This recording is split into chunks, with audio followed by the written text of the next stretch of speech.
Throughout this past year, we've purchased hundreds of the dirtiest, cheapest, and most bizarre phones we could find online. And today, I'll go through the top 15 phones of the year, plus a few extras, so that you guys can let me know down in the comments which phone you think most deserves to be fired into the sun. Number 15. Have you ever seen those apps on the Play Store that claim to make you thousands of dollars just for using your phone? Well, what I have here is an entire Android phone made by a company that makes one of those apps. And in this video, we will test it out and see if it is good enough to be your next side hustle. Let's open it up and see what's inside. Let's go ahead and take the top off the box here. The power is in your hands. Ooh, looks like it wants me to set everything up in a certain way so I can get earning as fast as possible. All right, go ahead and dump the phone out. This is a large phone. I wasn't actually expecting that. Here's like a normal size iPhone 13 for comparison. What all is down here? Earn as you go. Find all the great ways to get rewarded in our Earn app dashboard widget. Oh, they're just like showing all these different ways you can get points. All right, there's a 64 gigabyte micro SD card in here for some reason. Okay. Yo, this comes with headphones. What is this, like an iPod Touch? I love that. All right, I got our SD card installed. Let's go ahead and take a look at the outside of the phone here. First of all, I can take off the screen protector. Oh no! I'm gonna have to use the money I earned from the phone to pay for that. Let's go ahead and press the power button and see if this thing boots up. Nope, seems like it's dead. Why does this not look like it's charging? I have it plugged in right now with the cable it came with. Let me try a different charger. Okay guys, the phone is finally turned on. I was about to start filming another video because this thing just refused to charge, but regardless, we're here. Let's go ahead and go through the setup process. You know, normally I would connect to Wi-Fi at this point, but I kind of want to see if this phone just functions like a normal device if I don't. So let's start by setting up offline. Yes, we are in Shanghai time and it's November 2022. Perfect. Ooh, this phone has fingerprint unlock. Let's go ahead and give that a shot. Finger moved too fast. Please try again. I'm like not moving it though. Come on. I'm like touching the sensor, it's vibrating, and the bar is just like not moving up. When's the last time you had a phone with a buggy fingerprint sensor? What the heck? Oh my God, immediately, what is this home screen? There is so much happening. We have Earn As You Go widget. It's failing to load because we're in offline mode. We have 5 app stacks here. Huh? There's another mode Earn app down here. There's a free video. Should I click that? Let's click that. Video download. Easy download videos on social websites. Is this our browser? What? Okay, it looks like it's just some kind of offshoot of Chrome. Anyway, do we have anything else out here? Featured apps, got the weather. Not surprisingly, there is quite a bit of bloatware, but it's actually not as bad as I would have thought. How much storage does this phone come with? 120 gigs, that's not bad. Oh wait, no, it's 120 altogether. So it's 64 on the internal and then 64 on the SD card. It's a $100 phone, I can't really complain. And speaking of being kind of cheap, the screen is not the most amazing thing in the world. It looks fine. How bright does it get? Yeah, it's fine, but it's not that bright. Usually when I turn phones up to max brightness these days, it blows out the camera, but this is still kind of viewable. But let's go ahead and connect to Wi-Fi and see how much bloatware we get all of a sudden when I do that. Wait a gosh darn minute, does this thing not support 5 gigahertz Wi-Fi? You gotta be joking. Really? A 2025 phone? No 5 gigahertz. All right, there we go. We are connected to the Wi-Fi. Let's see what happens on our homepage now. Nothing yet. It probably has to update some stuff. Oh, it's making noises. Apparently the phone is downloading things. I didn't tell it to do anything, but all right. In fact, now that it does have some charge, I want to try something. Yeah, what is going on with this phone? I was trying this earlier to, because it wasn't turning on. I tried like a bunch of different cables and a bunch of different charge sources, right? Including this charger I have over here that will tell me the wattage of this phone. It's pulling 0 watts from the wall right now. Here's a Steam Deck charger, for example. This is usually a pretty great charger for phones. It does the fast charging and all that. Look at that, it's not even charging the phone. Does this phone seriously only work with its included charger? That's ridiculous. Wait, what is this? Complete your setup. Get started. There's only one more step left. App services. Customize your new device. This seems like a scam. Okay, it's this thing to like install apps for me. I'm good. You're right. Good. Pure bloatware. Thank you. Thank you, phone. What does AppStack do, by the way? Oh, nothing. They all do nothing. Very cool. Mode Earn app opens though. App version is no longer supported. All right, so we need to update stuff. Oh, it shows stuff now though. That's cool. Wait a minute guys, look at this. I'm updating the system now just to make sure we're good to go. First of all, it says it's on Android version 11. How old is Android 11? Let me check this. Nice, September 2020. Android security update November 5th, 2022. Also, I'm checking for updates. It just said it was up to date. Excuse, are you sure about that? No security updates for the past like 2.5 years? Is this thing safe to use? Anyway, let's try out the camera. All right, it's working fine. Delay isn't too bad. It took it a really long time to focus and yeah, I mean, it's fine. Kind of feels like the quality you get out of a camera from like 2018. Let's go ahead and open up the Mode Earn app and get signed in. All right, I have stolen one of my coworkers' emails. We are ready to get set up with the Earn app. #1 trusted Earn app. Yeah, this all looks the same so far from like, using the app on another phone. Oh, we got 500 points already. Keep going. Take me to the games. And yes, this looks like the Mode app or an app I'm very familiar with. So far, I'm not seeing anything on this that's like any different from the normal app experience. So does it even recognize that I'm using their own phone? Wait, I got 500 things up here. 500 points. Ooh. Oh my God, I got an app. Free cash. Get 50% bonus boost. No, thank you. I already am earning enough boosts. Let's just start from the top and work our way down. So over here we have our progress. This is how we know how much money we're actually getting. So it looks like we have 500 points, which is like a fourth of the way to 50 cents. Woo! I'm gonna see if I can get all the way to $1. What will it take? What just happened? I opened up my phone. Welcome to the lock screen. All right, so this is our new lock screen. It's just gonna play ads for us and stuff and give us a bonus every 2 hours. Oh, I got paid for unlocking my phone. Claim again in 2 hours, 30 points. Woo! I can do panda research for $1.50. What does that mean? Start earning cash for doing what you already do online. Answer questions, read emails, and share your voice? I don't know if I should do that. They're gonna steal my voice and turn it into an AI. Yeah, sure enough, it's gonna have me do a survey. All right, here we go. Nice as my stolen coworker's email here, so he's gonna get flooded with spam emails. Oh, I love it. New member questionnaire. Okay. What to make money and earn rewards at home? What am I looking at? Hold the Secret Service and FBI accountable. Congratulations, $3 profile survey complete. Please confirm your email address and we will credit $3 to your Panda research account. All right, Drayton, I need you to verify the email so you can get your $3 reward. Uh-oh. This links to that, which has a low reputation. Wow. Why wouldn't U1485973.ct.centgrid.net have a good reputation? I don't understand the problem here, yeah. Don't you want your $3? Yes. Okay, for some reason, he doesn't want to verify the email to get it infected with malware on his computer. Ooh. Wait a minute, it didn't even give us like our completed thing on the Mode Earn app. Excuse me? We're never gonna hit $1, guys. Maybe the free cash game will be a little better. Offer isn't loading right now. Try another one. This is fine. This one's working. Market Munchies from Mode. It's from their company. Sign up and get $1 in Mode points. Sure. Oh, it's a newsletter. Okay. Yeah, I'll sign my coworker up for this. This sounds great. Oh, it worked. That one actually functioned. Okay. Anyway, I guess we can try the music thing. Let's see here. Let's just play rock hits. It's down at the bottom already. It is so loud. What? Volume cannot be 0. Turn up the volume. This is as low as it goes. Did they like custom design the volume on this thing to be like impossible to make too quiet? Hold on, I'll just cover the speaker, it's fine. Let's see, it looks like I'm earning points right now for listening to this music. Listening, that's what I'm doing. I'm sorry, this is still too loud. Even if I'm covering up the speaker, I have to turn it off. It's so annoying. And scrolling over, we have a couple more widgets. Oh, and it's almost working. It's like half cut off. Brilliant, guys. Speaking of functional widgets, we have featured apps down here, which has been indefinitely loading. And then in terms of like other things on the phone, we have YouTube pre-installed, which is normal for, Android. But there's something I want to test real quick. The speakers on this thing, right? We were using it with the music. It's just too loud at the lowest volume. Is this true in YouTube as well? Yes, the answer is yes. The lowest volume is so loud. All right, opening the box up, we got a... Oh, and the maximum volume is just, it is way too loud. Oh man. It sounds like the speaker is gonna fall off the phone. In terms of usability though, what resolution are we looking at? 480p, and it's a little laggy, I gotta say. Let's bump it up to 1080p, which is the highest resolution this phone can apparently handle. And it looks like it's playing back okay. What happens if I like rotate it? Oh my.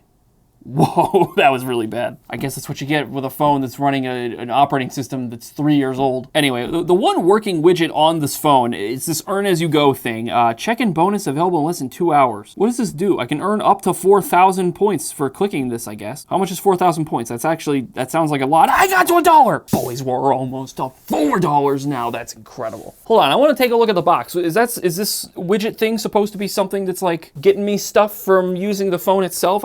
Maybe. I think that's what just happened, because it has this whole thing here, but at the bottom it says, log in, register to the app to get your 4,000 points. Scan our QR code and get another 6,000 points. Oh, let me do that.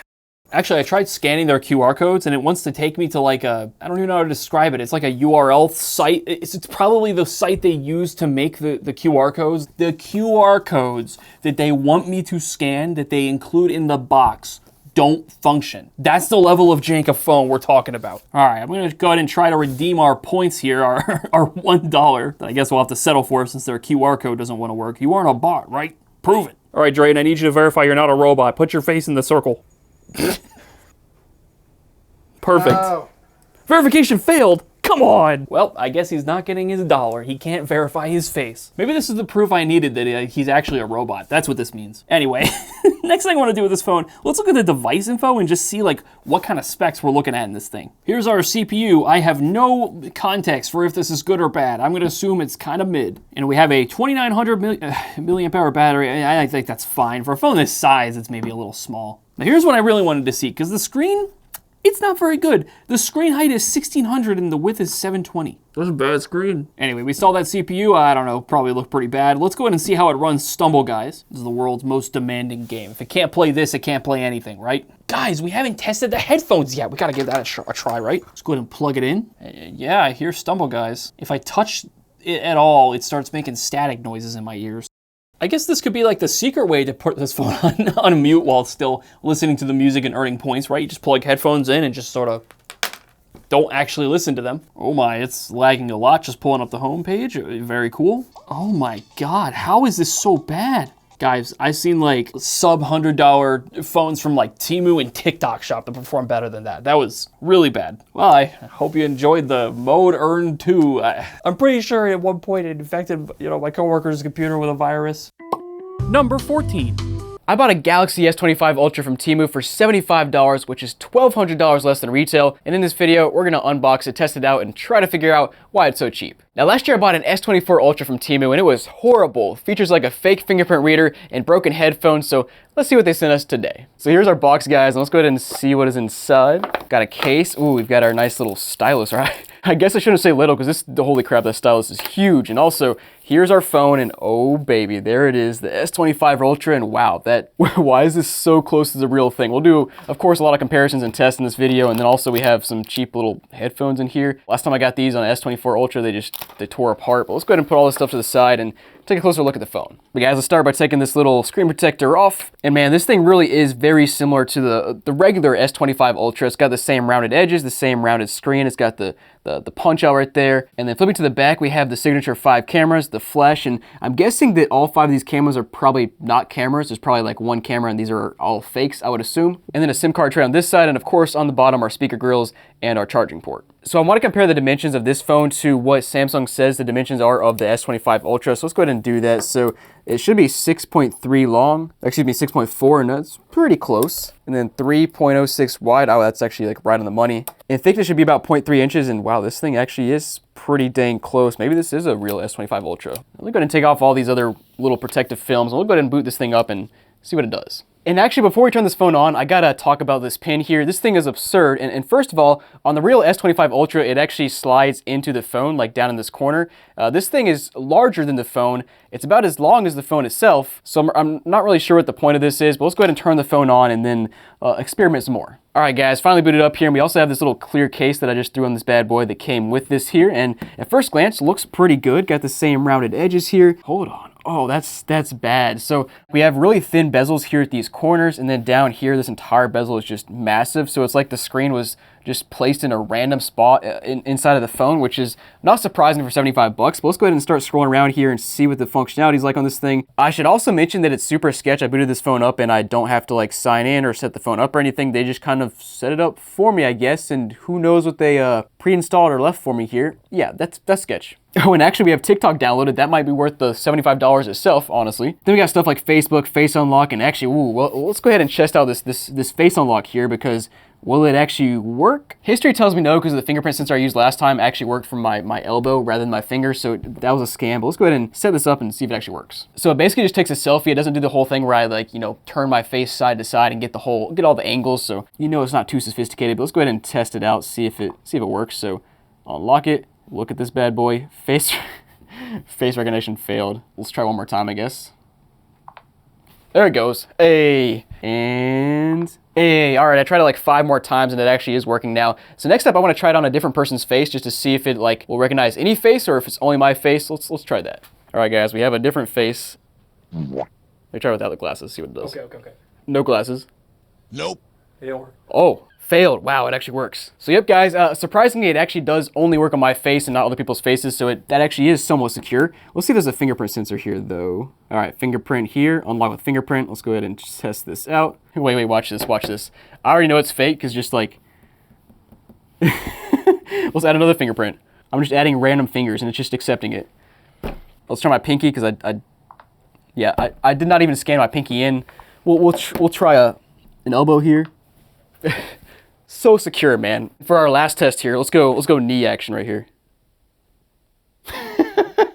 Dude, that's unreal. Honestly, you know what the funniest part is? When you add the fingerprint, it says the sensor is right here, but when you go to the lock screen, it says the sensor is down there. They're not even trying. Let's move on to the camera next. So start with a selfie camera here and oh my gosh. I mean, like, I guess it's not terrible for 75 bucks, but it's pretty bad. All right, so from the back camera, oh, that's acceptable. Okay, I'll take that. Now, of course, in the actual S25 Ultra, they have, you know, like a million different camera modes, and they should because there's literally 5 cameras here. Actually, we can go ahead and figure out which camera is the real one here. And yep, it's definitely the one in the top left corner here. And if you zoom in close, you can actually see this one looks like a lens, and these other ones just look like blue domes, I would call it. This one, wait, what is that right there? That's just, again, another blank thing. Awesome. Also, we haven't tried out our this thing. I guess it works, but like, can I draw? I mean, like, it's good for, I guess, grandma typing. She, like, can't use her fingers, so she just taps like this, but you can't, you know, there's no tip to it. You can't, like, draw stuff. You can't write stuff like it's advertised in the S25 Ultra, so that's a scam. This is just, what is this little hook for? Like, can I do that? What is this? What? Wait, can I use this as like a, oh, yo, it's a stand. Yo, that's actually genius. I don't know if that's what that's for, but I'll take it. But guys, next up, let's connect to Wi-Fi, get some specs on this bad boy, and see what this phone is really packing. Wow, so this thing can actually connect to 5 gigahertz Wi-Fi, which is honestly surprising. Let's go ahead and do a speed test, though, and see if it's taking advantage of it. And oh, holy crap, what just happened? How many times are these Temu things gonna bust my eardrums, dude? That thing just went, that was outrageous. And also, at the same time, this is a scam because our 5 gigahertz Wi-Fi would give us like 300 down over the air. We're getting 35 down and 54 up. So whatever antenna they have inside the phone clearly picks up the 5 gig Wi-Fi signal, but it's not actually meant to use that signal. So just keep that in mind. Just another thing to pile on here. But let's go ahead and get into the Play Store here. I'm gonna sign in. I'm gonna download a specification app so we can kind of get the specs on this phone now. All right, so signed in here, and I should also mention that you can see this pretty well on the white background, but there's definitely some light bleed around that punch out there, which is not surprising. I see that on a lot of these really cheap phones. Let's go ahead and download our spec app now. So I got that downloaded, but we'll first start by going to the settings and seeing what kind of specs we have here just in the general settings. So we have about 231 gigs free, which is not bad for storage. And according to this, the device name is C37, despite the listing saying it's an S25 Ultra, so that's cool. We have 12 gigs of RAM, 256 gigs of ROM, which is the built-in storage. We have a Snapdragon 8 Gen 3, which I imagine is probably wrong. And it also says we're on Android version 14, which I'm not quite sure is accurate. I'm not sure this feels like Android 14, but let's hop into the device info now and see what this says. So first thing, it does say we have a 60 hertz display, 3120 by 1440, which honestly is not bad for this device. Wait, hold on. It says it's 11 inches. It's not nearly 11 inches. Let me just show you. So the screen is about 6.5 inches, which by the way is already wrong because an S25 Ultra has, I think, a 6.9 inch screen. So this is off by a little bit. Looks like we have a 7200 milliamp hour battery, which that seems wrong, but we'll assume it's right for now. So guys, this just got really interesting. So we're here on the CPU tab now, and you can see it indeed says we have Snapdragon 8 Gen 3 hardware, and wow, it just, as I'm saying that, the app literally crashes. So first of all, we clearly do not have that in here because the phone keeps crashing, it keeps freezing. Also, it's a $75 phone. We definitely don't have that hardware in here unless they're doing something crazy. And more importantly, the specs don't even line up. You can see here under CPU, it says 2 gigahertz, whereas I believe the Snapdragon 8 Gen 3 is like 3.4 gigahertz. And at this point, I can't believe anything this phone says because the lies are clearly like baked into the hardware. Very interesting, but let's go ahead and try out a YouTube video next and see how that runs. You know, a lot of these crappy phones, I can't even pull up a YouTube video, it won't even rotate. I will say this one so far is loading YouTube just fine for the most part. Let's go ahead and try to, you gotta be kidding me, we got a Temu ad. Dude, you can't make that up. Let's try to flip around in landscape mode here, and it's a little wonky, and there it goes. So that's better than a lot of other cheap phones I've seen, but definitely not, it's not Snapdragon 8 Gen 3 quality there. And let's also see what kind of quality YouTube thinks we have. So let's just go up to 1080p and that's it. Yeah, so I think the resolution on this phone is lying too. Dude, you can tell a lot from the YouTube app when things just start crashing like crazy. You got Temu ads everywhere. There's probably some spyware on my device now, and I connected it to my Wi-Fi, so that's just great. And guys, I also want to test a game, so I downloaded Subway Surfers here. Let's go ahead and boot that up and just see how it runs. And guys, just playing a little bit, this phone seems to be fine. It's actually not lagging at all, which is, I'd say, surprising for a phone from like Temu, AliExpress, that sort of thing. Usually these phones are slow, laggy, freezing all the time, so yeah, it works. But next up, guys, I want to try out these headphones because I just got to see if they'll break or not. So let's go ahead and pull them out, and oh my goodness, these are maybe the cheapest things I've ever seen. Let's go ahead and plug it in. And so last time when I put headphones in, I didn't even get a chance to try them because when I pulled them out, they just, oh wow, wait, hold on. Well, last time I tried to pull it out, it just immediately broke, so that's already better. Wow, okay, so they improved. S25 Ultra is better than the S24 Ultra. Nice. But next up, let's go ahead and throw a SIM card in here because it wasn't very clear on the listing what carriers, if any, are supported here. So let me go ahead and throw in my Verizon SIM card and just see what happens. All right, so first we have the SIM card slot here, which appears to have an SD card and, oh, it's dual SIM. Okay, that's cool. All right, Verizon SIM going in. Let's go ahead and see what this bad boy can do. Oh, it says 5G. Hold on, let's turn off our Wi-Fi and just do mobile data. Wow, it says 5G. Hold on, it says 5G. What does that mean? Now we saw how the antenna in here performed on the 5 gigahertz Wi-Fi earlier, so I can't imagine we can actually use all the bands on 5G here. But let's go ahead and just do a speed test and see what happens. Yeah, so we're getting an 8 down and 2 up, which could be accurate to be fair for Verizon in my spot, but probably not. I'm just so confused why it says 5G there. But let's go ahead and try to make a phone call as well. Is your refrigerator running? Why, I think it is. Well, you better go catch it. Yes, the Verizon SIM apparently works on this phone, which is honestly surprising. So guys, let me know down below, would you rather spend $1,300 on a real S25 Ultra or $75 on this? And guys, I'll see you next time. Number 13, ooh. Now guys, next up we have a Galaxy S6 Edge Plus, and this thing is pretty nice. It's got the whole gold bezel, the gold back, and it's a nice, I guess a glass back. What the heck? That thing just beeped like crazy, and it's got a lion in the background. What in the world? Okay, yeah, there's some apps, and it's in Spanish. We got, Chrome. We got a launcher here. The Florida Lottery app. We got oh, is this person a TikTok seller? Yo, there's a seller center here. We also got Sheen. What is this? You got TikTok stealing the diamond. We got TubeMate, which I guess is maybe for downloading YouTube videos. Maybe. Let's go ahead and open up YouTube and see if there's anything that we can see on here. What? Okay, so these are, I guess, either recommended videos, maybe they were videos that were watched. All in Spanish. Also, this one is sus, bikini wax, no pain. This one's in Japanese, but it looks like, I can't even describe it. It's like a personal toy. Yeah, we'll go with that. That's so sus, man. What in the world? But anyways, those are the only videos that load there. Let's go ahead and keep exploring the rest of this phone. I guess we'll hop into the photos next up. I don't really know if I want to based on what we saw in the YouTube history, but let's try it. So like 90% of the photos just don't load at all, which is interesting. So I found something that's loading now, and it's just like a dude cutting some meat, I think. Oh, they're smoking that meat. Nice. That's what you like to see. Oh yeah. Oh yeah. Also found this video where this guy was, I guess he downloaded it here. He was trying to figure out how to download ROMs to play like N64 games and stuff. That's funny. So there's this section called Messenger here, and they are all just, wow, yeah, I can't show any of that. It's women, I'll put it that way. That's all I'm gonna say. You can infer what I mean from there. Dude, why? Every time. Got a bunch of WhatsApp stuff with just, yep, again, just some selfies, but also some, and the, man, there's a WhatsApp images and a WhatsApp video, and it's all from, I guess, people he was messaging with, and you can infer what those videos are. Man, that's, this guy was going to town. He's also got a note in here. I guess he drew a heart with Te Amo in it. Kind of cute, I guess. Maybe sending it to his girls on WhatsApp. Just a guess. He's even got Skype downloaded. Dude, what in the world? Isn't Skype just completely defunct now? I think they are. Also curious when this phone was last used, which, yeah, looking at the date, 2017, which I think lines up with the Galaxy S6 Edge. Maybe that's a little late for the S6, I think. But other than the weird stuff on this phone, it's actually in really nice condition. You got the whole Edge thing, which was kind of cool, but a little bit gimmicky back in the day, and on Android version 7.0. But yeah, let's go ahead and put that one to the side and move on to something that's not quite as crude. Number 12. If you've ever opened the Temu app on your phone, then you know they love to attack you instantly with pop-ups and way too good to be true deals. Click here to get $50 in Temu cash. Whatever that means.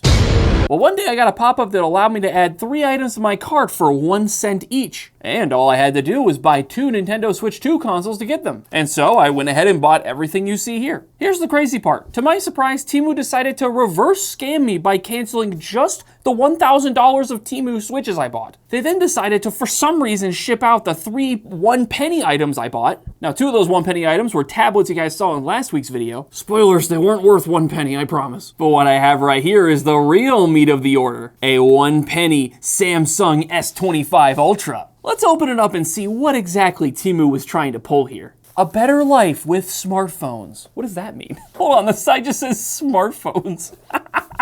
Okay, taking the phone out. We got a SIM card removal tool just hanging out in the box. Yo, we got headphones with this? Let's go. This is the worst case I've ever seen. It's so bad. All right, I got the phone pulled out here, and hey, it looks like an S25 Ultra so far. What is this little like ring we have around the power button? Can I take that off? Oof, not easily. It's like glued on there, and it left like a bunch of residue behind. Come on now.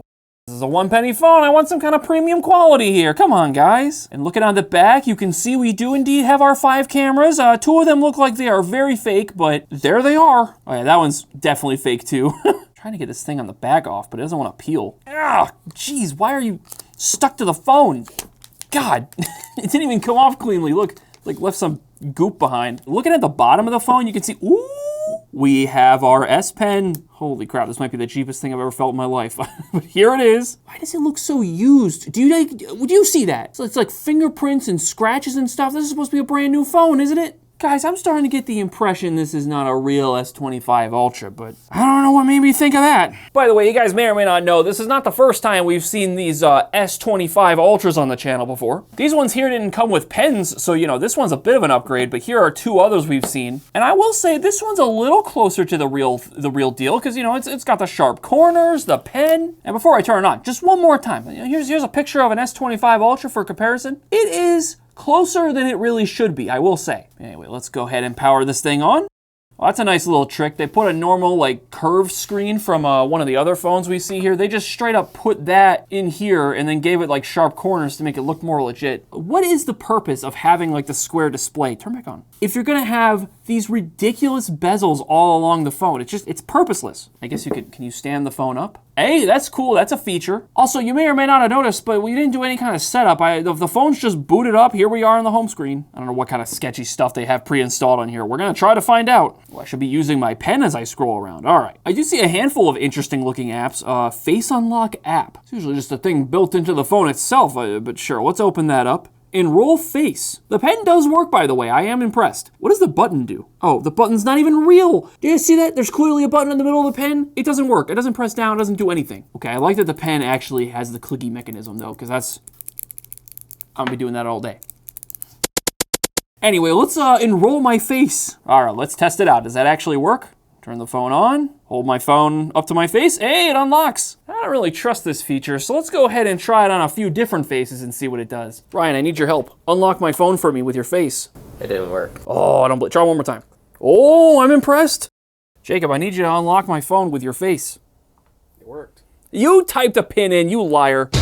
What other weird apps do we have installed here? Chrome with the Samsung internet browser icon. That's interesting. Let's open that up. Welcome to Chrome. Why? Also, for some reason, my pen isn't. Oh, there it goes. It takes it a second to work, I guess. You know, we have the face unlock situation. Do we have like fingerprint on this phone? Yo, wait a minute. Storage 230 gigabytes free. How much do we have on this? Yeah, 256 gigabytes on this phone. We got this thing for 1 penny and we got 256 gig. I'm blown away. That's amazing. Ooh, we do have fingerprints. Sure, let's try this out. Ooh, also, by the way, the vibration on this phone is not good. It's bad. Touch the sensor. Is it down here? They have an under the screen fingerprint unlock? That's surprising. They're not making me scan like the sides of my fingers, so I don't trust this is working at all. Here, let's give it a try though. Hello? It made a noise. I'm pressing my finger to it. There it goes, it unlocked, okay. Let's try my other finger. Will that work? Okay.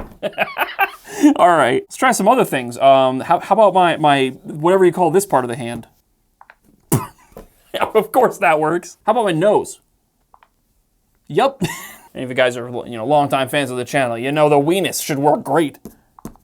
I didn't even hit the fingerprint sensor and it unlocked. How did you do that? All right, Kyogre, unlock my phone for me. Okay, Kyogre cannot unlock the phone, so there you go. It can protect yourself from Kyogre.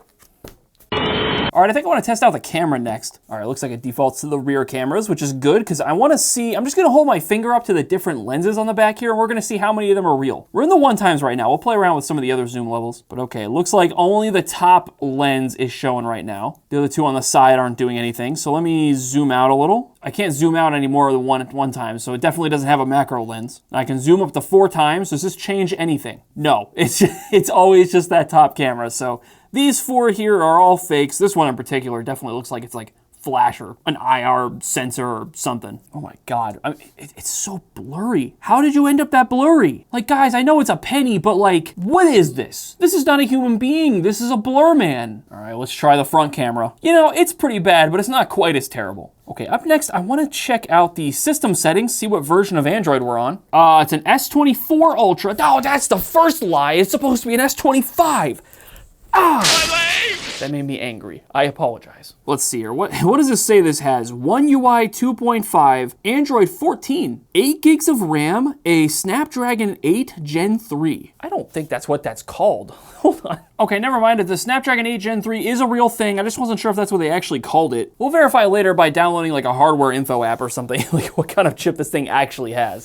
All right, we are successfully connected to Wi-Fi. Let's open our not Chrome, but definitely Chrome internet browser. Okay, the speed test is running, but that is not even remotely close to what a 5 gigahertz should be showing here. I'd expect, I don't know, 10 times those speeds? Yeah, wow, that is really bad. Okay, here's the real test. Can we run Stumble Guys? We can. Sometimes these phones are like secretly running Android Go edition, and you can't actually find out till you try to install an app that won't work with that version of Android. Ooh, Stumble Guys is installed. Okay, let's go ahead and launch it up, see if this actually works and runs well. I can't get over how bad, what is happening on this side of the screen, by the way? I was gonna say how bad the bezels look on this side, but like, this is worse than bezels. This is just broken. Well, guys, I think those download speeds we saw earlier are pretty accurate because this is like less than a gigabyte of downloads it's gotta do for this game, and it's taking like too many minutes. I'm going to lose it. Ah! That took like less than no effort. Like pre-snap before I even really fully bent it. Wow, yeah, that's just a solid piece of plastic. No electronics going on in there. Oh my God, the phone is on fire. I think the game's finally ready to be played though. What happened? I didn't even hit anything. It opened Chrome and now the game has to restart? Is that what's happening? Will you please log in? Oh my God, please. I'm going to lose it. What kind of 1-cent phone can't handle Stumble Guys? It's too much cost for this little performance. It is so hot. The phone is so hot. We're not even in the game. Oh my God, the home screen is loading. The frame rate is so low. Oh my God. Is there a way I can like fix this, or is this just how the game is?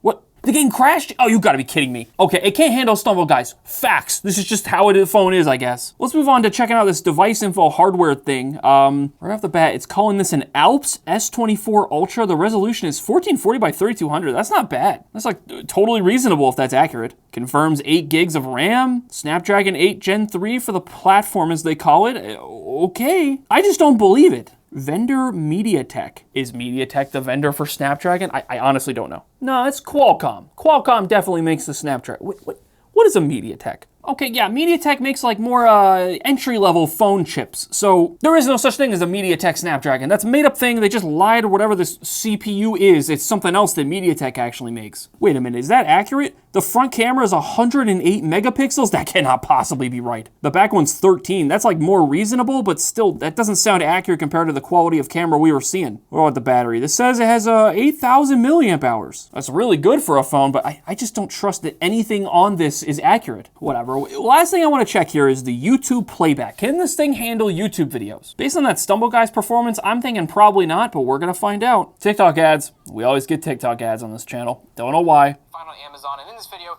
we're gonna put these 1-star reviews to the speakers are like, I don't know, they're not like the worst things I've ever heard, but they're really not good at all. Super tinny. It does get in full screen. What was that? What just happened there? Did you guys see that?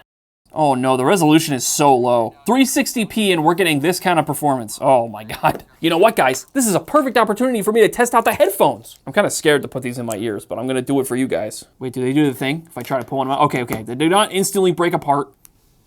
I have to pull at least that hard for them to break in half.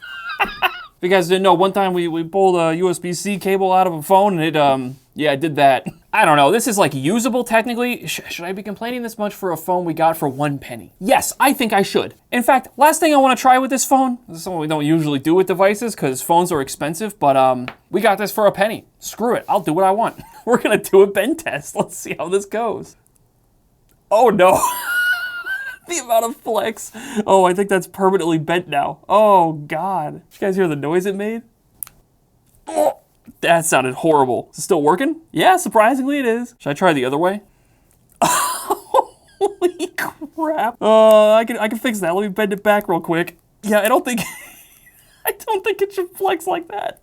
Hey, it's working fine still somehow. What's that? What's that, brother? What was that? Did you guys see that?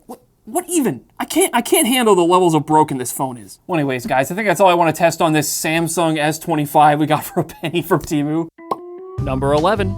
So recently, I was walking through my local Dollar General and noticed they were selling phones for only $19. Now, unfortunately, this location did not have any in stock, so I went to literally 7 other Dollar Generals to try to find this $19 phone. And guys, I found anything from old phones still locked up to flip phones that were way too expensive, but eventually I did find a couple of other cheap phones, so I bought them, and in this video, we're gonna test them out and see if, frankly, they're any good. So guys, got both phones here. Let's go ahead and take them out and take a closer look at exactly what I got. Wait, hold on. The Nokia was $39 and the BlueView 5 was $59. I could have sworn that was $29 on the shelf. But anyways, we have a simple mobile phone here made by Nokia, and I haven't seen a Nokia phone in ages. So we'll start with this one, open it up and see what's inside. And okay, it feels really light for a phone this large. Anyways, we have one camera lens deck here, and then looking at the front, we have a 3000 milliamp battery. Let's go ahead and take this screen protector off and try to turn this bad boy on and see if it works. Okay, so booted up here, and there's a few things I noticed. First of all, there is a notch up top, which is pretty typical these days. But then our time is pretty close to the edge, and our battery indicator is actually covered or leaking off the edge of the screen, which is,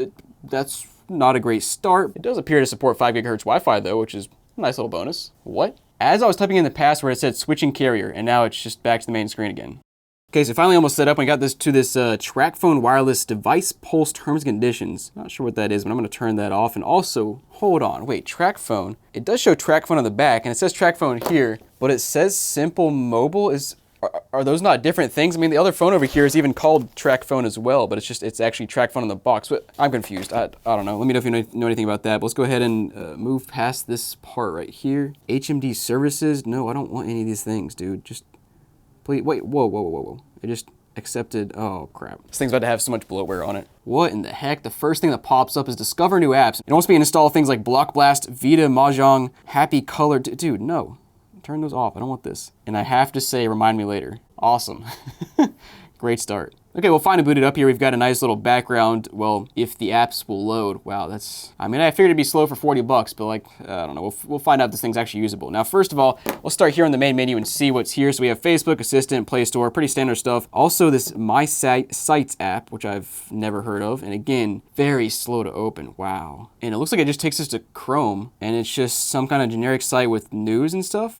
Also, the brightness on this thing, I don't expect it to be great, but it's pretty dang dim. Let's turn it all the way up, go back to the main menu. Next tab, we got One Weather, Device Something, Swish, got Media, Product Tools. These apps are just like in random spots on the screen. And checking out all the apps here, looks like pretty standard stuff. But yeah, let's try out the Swish app, because I saw that on there. I don't know what that is, but let's see what this does. Okay, so it's another thing with just like games, news. But next we'll go to our settings and try to figure out some more details here. So let's check out our storage, which already has 9.4 gigs used from all the apps it pre-installed for me. Only 32 gigs total, which is, you know, it's not a deal breaker, but that's not very large compared to most other phones these days, even cheap phones. And we are on Android 12, which I guess is not too surprising. Oh, and now a Simple Mobile Manage Your Wireless Account thing is popping up. Hold on, let me click on this. It's like, what, is there a difference between Simple Mobile and TracFone? I mean, I used to use TracFone personally back in the day when I was, you know, I don't know, 15 years ago, but never actually used Simple Mobile. Let's look it up. Apparently Simple Mobile is owned by TracFone. I don't know, man, there's so many of those other carriers out there, and when I clicked on that pop-up, it pulled up nothing. So, all right, let's go ahead and test out the cameras here, or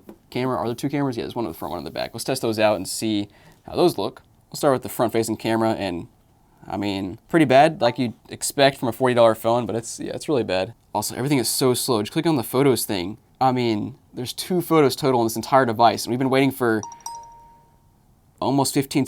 What? We just went from 50% battery to 0.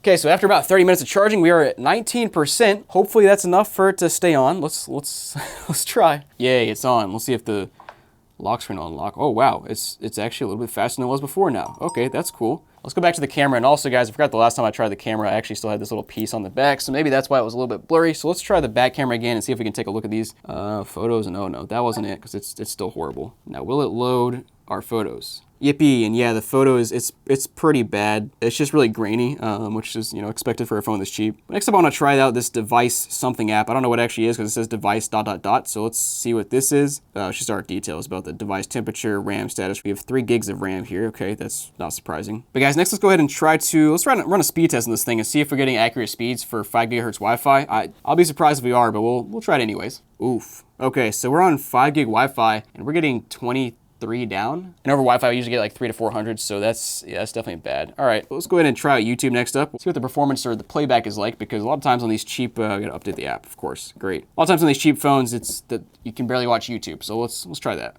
YouTube's updated. Let's go ahead and open this up and see if we can search for Smokin Silicon. Oh, whoop, kicked me back. Nope. What? Hello? Okay, great. YouTube just won't open now. That's cool. Okay, let's try YouTube in the browser. See what happens there. Oh no. Chrome also crashes now too. What? Does anything work? Settings, will that open? Okay, settings opens. That's a nice sign. Okay, these apps are also crashing. Every app on the phone is crashing now. Okay, that makes sense. I guess we'll try to reboot. Maybe that'll fix it, hopefully. Okay, rebooted. We'll try one more time here. YouTube, please open. Hey, there we go. All right, let's search for Smokin Silicon, see if that'll work. Pull up a random video, of course. Dude, every time I open a video on this app, I get a TikTok ad. I don't understand why, but all right. Okay, so rotating it to the side seems to be fine. Let's go ahead and watch the video a bit and see what the quality looks like. So it seems to be in like 480p or something, which is not surprising, but the frame rate seems fine. The playback seems fine so far. Let's go ahead and see if we can up this to maybe 1080p. Actually, let's just go 4K. Yeah, let's try that out. Okay, definitely still not in 4K, but it looks like it's trying to do something because the frame rate has dropped horribly, and it's just, it looks bad. It's really choppy, and it's dropping frames. Yikes. Like, what do I do if I can't watch YouTube on a phone? That's like standard practice for any phone ever. Now it's just, what is this? What is this? I don't expect it to be perfect, but I want it to like at least work. I can't even close out of I can't close out. Finally. And I click on the Play Store and it pulls up whatever this is. Hello?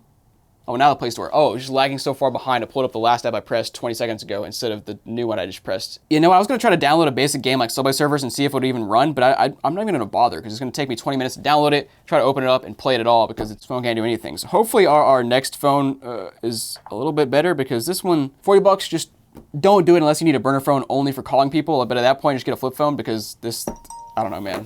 It's bad. Guys, next up, let's try out this BlueView 5, which I don't have high hopes for because blue phones, in my experience, are just not that great, to be honest. But our specs do appear to be a little bit better on this one than the last phone, which is not saying a whole lot, but let's open it up and see what's inside. Interesting. So this one has like the same exact packaging as the last one. Got the phone in the same slot and everything. But taking a look at the device, I will say it looks a little bit more solid than the last one. Very much plastic, but you know, it's a $45 device or whatever I paid for it. And this one actually has 2 lenses, so we'll try that out and see how those work. Okay, so this one starts with a high there. Let's go ahead and start her up and try to sign in and everything. What is this? They want me to agree to everything. No, what just happened? Turn all of that off. Okay, you apparently cannot proceed if you don't agree to all their stuff here. Ah, there we go. We can just do the first 2. Okay. This one appears to also work with 5 gigahertz Wi-Fi, and I will say that at first glance, it looks like the battery icon is not cut off by the edge of the screen, which is, that's a nice little sign there. But let's sign in and get to our main screen here and see what's on it. Okay, so it says I have a slow network. I'm 20 feet and 2 walls away from my router that works perfectly fine with every other device. That's all right. Let's try again, I guess. I'll try the 2.4 gig Wi-Fi and see if that works. Seriously, so this must just be like a track phone thing, but it has the same little pop-up with all these apps it wants me to download. The first thing that pops up here. Let me uncheck these 2. Okay, so booted up here. It looks like we have a pretty similar layout, if not the same. Also, why are my apps bouncing? What? We have the My Size thing, Facebook Assistant, whatever. So let's go to the next page. We got Swish, Games Hub, the Daily, Device Pulse, and yeah, it looks very similar, but just not quite the same. Let's hop into our settings here and see if we can get some more details about this device. We do indeed have 64 gigs in this, and of course, 12 gigs already taken up from who knows what, probably some apps, I guess. And this device is on Android 14. Okay, that seems, I don't know, about the same as the last device, but all right. It's apparently on 14, the last one's on 12. And I gotta say, this one's just about as slow. It's just like every time you press anything, it just takes, you know, a whole 5 seconds for it to open. Let's try to open Chrome here and see what it does.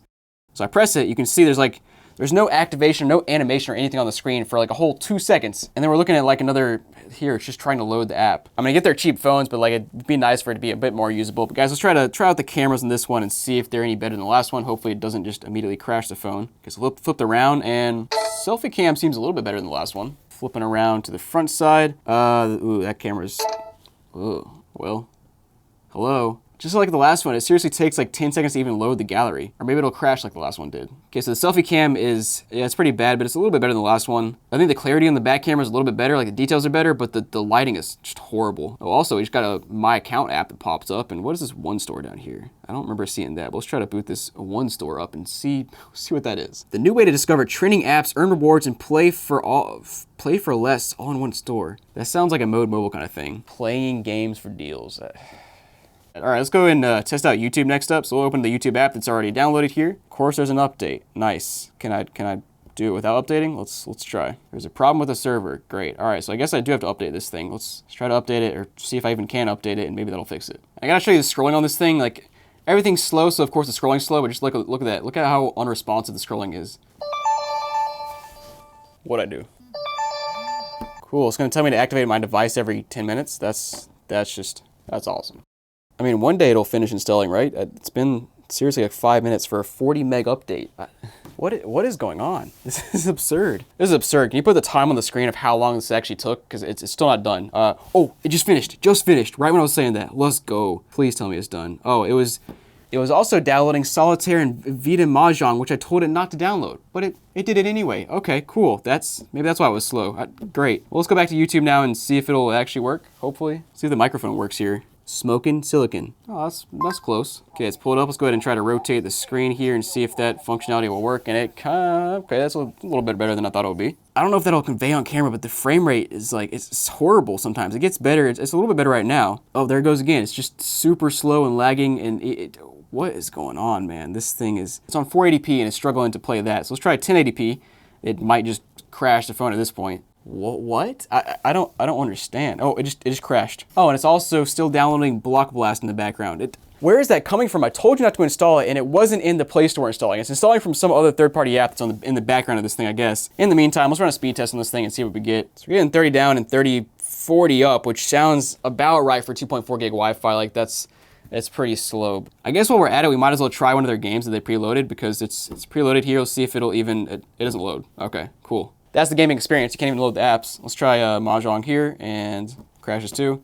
Solitaire also crashes. Cool. I can't use this phone anymore. This has gotta be probably the worst phone I've ever used in my entire life. Dude, just get an old Galaxy or an old iPhone that works on 4G because this here is miserable. Just don't buy it. Don't do it. Highly recommend not buying this phone. So guys, thanks for watching. Hope you enjoyed. I'll see you guys next time.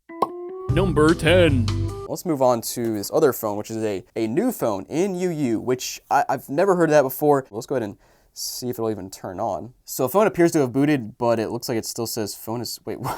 Dude, that's not a great sign when you first boot and it immediately has a crashed app. And also it's been on this phone starting thing for like 10 minutes now and it says it's on 0%. What? All right, big news guys, this new phone finally turned on as I was about to stuff it in a box. It just, yeah, it's on now. And I mean, I don't know, man, I kind of got a feeling this phone's gonna be gold. So let's go ahead and see what's on it. We'll start with our photos. Yup, here we are in April 2024, so another phone that's used fairly recently. And all the photos so far are just a black screen. We've got a white screen here. Oh, we have a 25-minute video. What is this? Yeah, you can just hear random stuff in the background, so it's definitely just in this dude's pocket. When he finally pulls it out right at the last second, he's like, oh crap, I've been filming for 25 minutes. That's tragic, man. Also got some other stuff here like SoundCloud, Cash App, Text Now. Hold on, what? Is this just a third-party texting app, I guess? Yeah, it is. Okay. Why do you keep calling me from no caller ID? What? Oh, yikes. Hold on. He's arguing with somebody here. Oh my gosh, he says, B word, 1 minute you want to text, 1 minute you don't. Bro, what? You're playing mind games, yo. Just text me on Thursday, I'm gone, done fussing, you got it. What? Bro, WTF, I went to sleep.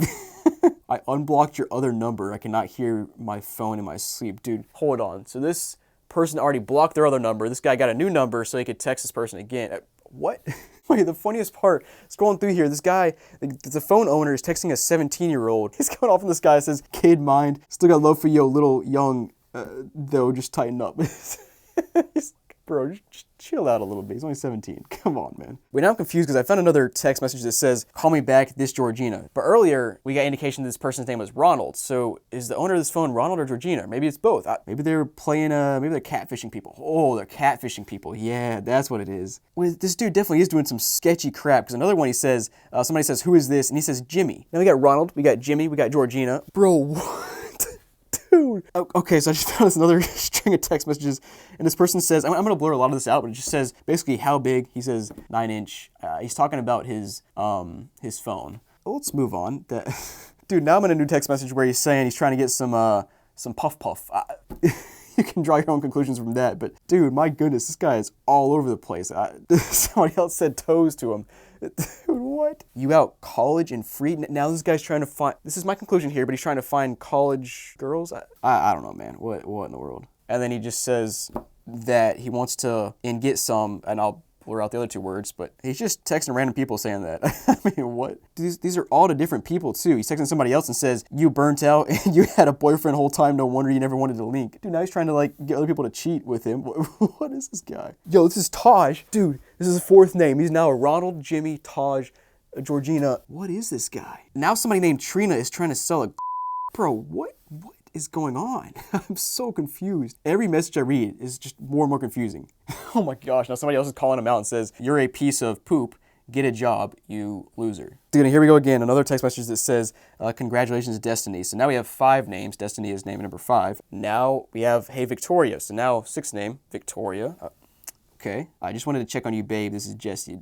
How many people is texting this guy, and how many people is this guy texting? I'm a little confused on who is what here, but he says, how old you is, I'm grown. Then he found another person named Nay and said, how old you is. I mean, this guy, this is a definition of a creep. This guy's catfishing people, he's creeping on people. Dude, what did I stumble across here? And guys, I did not even get into the actual Google Messages app on this phone. There's a ton of messages here as well. I'm not even gonna bother going through them because I'm sure it's the same thing. He's just trying to, it's just being a weirdo. Let's move on. Also, in case you guys are wondering, this is a new phone in UU A23. Again, sounds like sounds like a $30 phone from Walmart, but not quite sure. Yeah, let's move on. Number 9. Ugh, gross. Kids should not be seeing things like this. See, if I had a teenage kid, this is exactly why I would not want them using any old iPhone with open and free access to the internet. But teenagers probably do need access to some kind of smartphone these days, so I thought it'd be interesting to try out the ultimate kids Android phone that supposedly can let any parent, regardless of tech skill, have complete control of everything happening on their kid's device. Let's open it up and see how true these claims really are. Yeah, so basically, this company will take other phones that other manufacturers make, and then to make it so it's a phone that you, as a parent, you can use it to protect your kid from the dangerous interwebs. Okay, they like full on just like took the outer shell of the box from the blue phone, just threw it away and replaced it with their own. All right, and here's our phone itself. The back is immediately covered with dust because it's all glossy. I do really like whatever material they got going on here. It's like mostly black, but if it catches the light just right, it kind of goes blue for a second. Anyway, let's take the front cover off. Oh good, there's a second front cover under the front cover. You'll love that. Oh no, my kid's phone. And you know what, before I turn this thing on, I do actually want to take a closer look at what we got going on with this SIM card. Can I just yank on this and it's gonna, oh, there it is. Interesting, so it looks like what they want me to do is start off by going to their website and setting up an account. Well, sure, let's go ahead and give that a try. All right, I've gone to the website they recommended. It's giving me a bunch of stuff I can do. All right, let's just sign up. Create your caregiver portal account. Okay, all right, I'm setting up my account for my child now. How old is Drayton? There we go. Drayton's birth year is 2001. At 24 years old, I think he's just getting old enough to start using a phone, so... I can explain. Oh, here we go. I can start limiting the features. Would you like to limit their phone at night? Oh, heck yeah. When does Drayton usually wake up and go to sleep? I don't know, probably 11 a.m. Bedtime 4 p.m. Yeah, that sounds about right. Add some apps to Drayton's phone. Got over 600 apps in our growing library, blah, blah, blah. Okay, so I can pick the apps I want installed on the phone. That's kind of cool. Pinwheel GPT, kid-safe, parent-monitored AI chat. That actually sounds kind of cool. Yeah, let's do all of these. These seem great. Breath training for relaxation. Oh, I'm definitely making Drayton do that later. And here we go, we're on the Pinwheel portal, I guess. I can manage the phone and control all the things he's doing. Well, anyway, we'll get more into that later. For now, I think we're at a point where we can at least set the phone up. See, as it's booting up, we can see it's a blue phone. This all looks very normal so far, but like, at what point is it just gonna turn into a Pinwheel phone? Oh, okay. We're immediately set up to Android. I can swipe up. Welcome to Pinwheel. Okay. Oh God, that is not, this is not good. I'm not doing, why are you yelling at me? Look at the frames. We're getting individual frames. I haven't even started doing anything. Stop yelling at me. Oh God, system update. Okay, sure, whatever. Nothing's happening. What is going on? Anyway, what I was trying to get at is like, can I break free of this thing the moment I set it up? Like, do I even need to do this? Let's just go home and see what happens. Oh, the home menu takes me here. Okay, so they set up the home menu to be this pinwheel thing. Can I go to settings? I can. Okay, allow app to always run in the background. What if I say no? Well, let's just allow. Every time I hit the home button, it seems to want to take me to the pinwheel login thing, so I think that's a launcher setting. Let me see if I can change that. Oh, page is restricted. Oh boy. Ooh, I tried to go to the developer options by hitting the build number. Oh, it immediately does not like that. Blocked by work policy. Cool. Hey, so even if your kid knows what they're doing, they know the phone's coming. They're like, I'm gonna get this thing. I'm gonna break it wide open. It seems like they can't do much, at least as far as I can tell. All right, well, that's enough messing around. Let's go actually sign into our pinwheel thing now. Your device is not connected to a network. Okay, why didn't you prompt me to do that first? Okay, we have logged in. What is this home screen? We have a default background here with 3 apps. One of them is grayed out. What is happening here? Oh my gosh, I opened this up and there's, what is this? 6 apps altogether? I guess we'll open the camera. And by the way, I guess while we're in here, we might as well test the lenses here. This one I'm pretty sure is fake. Let's go ahead and test it out. I'm gonna put my finger over top the lens like this, and we're just gonna zoom in and out and see if it ever changes to the other lens. Would you look at that? It never does. And then how is the main lens in terms of quality? Oh my, that's pretty bad. Why are you blurry? Also, it looks like, look at this halo effect going around. That's crazy. Also, the phone is vibrating all the time. Why? What is happening? Oh, it's getting warm too. I think it's setting things up in the background. What's going on here? Contacts has location access. Manager has location access. Oh, all these things have location access. It looks like it's installing all my apps for me, which is interesting. Wow, look at all these things. I don't know, let's just start messing with things. Contacts? Oh, it's got me as an emergency contact. That's kind of cool. How about Messenger? Can I message anyone yet? It only shows me. Let's go ahead and give it a try. It says message sending. I haven't set up any kind of like data plan or anything yet, so I doubt this is gonna send. It's so interesting because the phone is clearly doing all kinds of things in the background, but on the surface, we see almost none of it. Oh, there's another app that just showed up. Let's try Windy. What is this? Oh, this is our like weather thing. Oh God, what the? Oh, jeez. This is terrible. Okay, actually, it's almost cool. Look at all that rain, I guess it is. What's going on in Mombasa? Let's check out what's going on over there. It looks like rain everywhere. Is that what these little lines are? Is this wind? This might be wind. That kind of makes more sense. Oh my God, still getting vibrations. Things are installing all the time. Anyway, we'll get out of our little weather app here, if I can. We'll open the task manager. Okay, I can go home.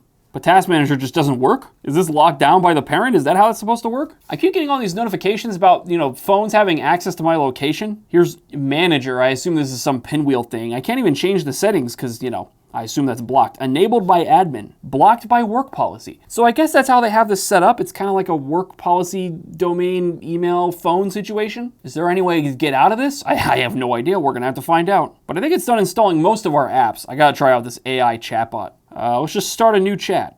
You have 40 responses left. Monitored by parents. My dad is going to the store to get milk. When will he come back? I don't know why it's lying to me. It says, it sounds like you're wondering why your dad's trip to the store usually depends on how far away the store is, how long it takes to shop. He's never coming back. Everyone knows.